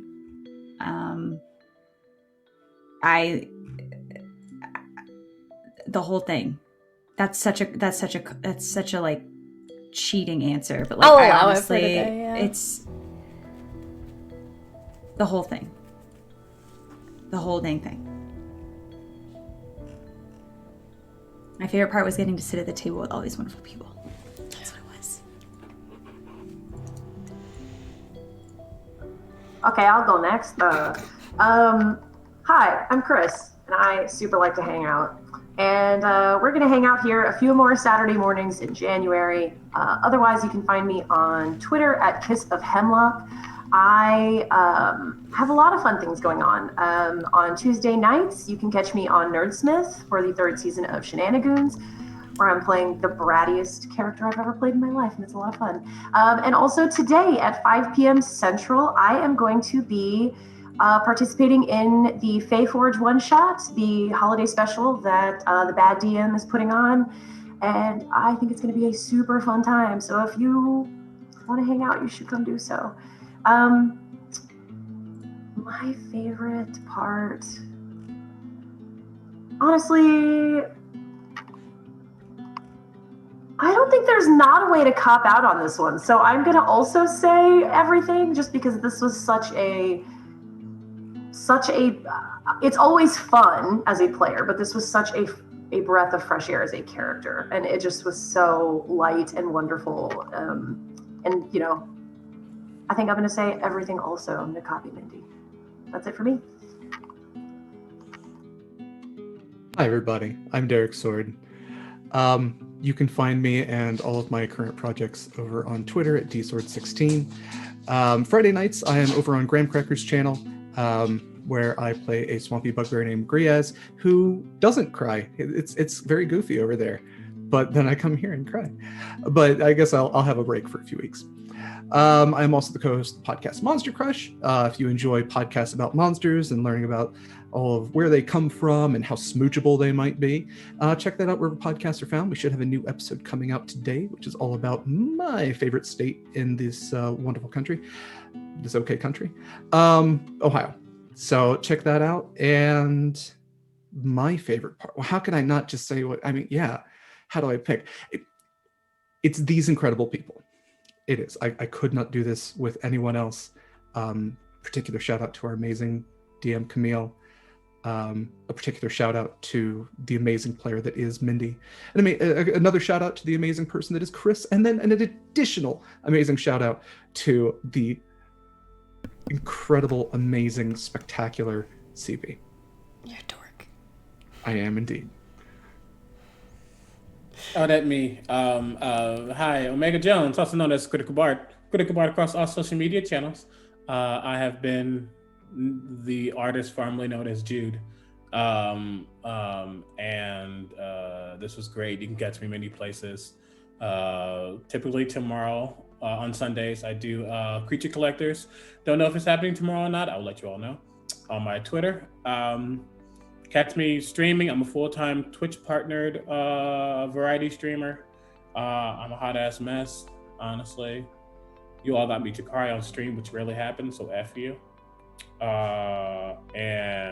We do not have a command for me. It has never happened. It's okay. Yeah, I mean, honestly, my favorite part was the entire session. Everything about it. It's not even a cop-out because it's true. It was such a good session. And now I'm scared for the finales. It's an old writer's ploy to get you to really care about characters and then murder them! No, I'm just kidding. Hi, I'm Camille. You can find me on Twitter at CamilleDoesDND. You can also find the channel on Twitter at OpenTheNumber4Adventure. I do lots of stuff, mostly around here. You should come hang out in our Discord. It's a lot of fun. Fuck, I don't know. My favorite part about today was all of the prep that went into it. The players gave a lot of thought to everything that they wanted to have happen today. And so I loved getting to see them surprise each other and make each other cry. I think that was truly incredible. And y'all level up. Good job. Thanks for the reminder, CB. I wasn't sure. I was like, I don't want to Sure, make them asking, but I just wasn't sure. Like, do we level up? I think that's enough. That's a good milestone to level up. What are y'all now? 9. Fuck. Oh yeah. Yeah. Chris won D&D and got an extra level. You did. Yeah. I think that's going to be it for today. Mindy, would you give a shout out to our warm fuzzies for me? Sure, we have Bell Chavez. And we have Seb. And we have Andrew, Fellows for the Tables, Biff Gives Wookie Manso. Biff Gives. We have Gamer Lars. Gamer Lars with the 1 and 3. We have Christina. We have Rick O. We have PJ. Patrick. And we have Deborah. Thank you so much for being our warm fuzzies. Thank y'all so much for helping us to do the things that we love to do more often. We will see y'all. This is the last session of Ashes of Azmarin for this year, but catch us back on January 9th, I want to say? 9th. Fuck yeah. Yes. 10:30 a.m. for the part 1 of the big of the finale. It's gonna be a hell of a ride. Okay, that's it for me. Bye, y'all.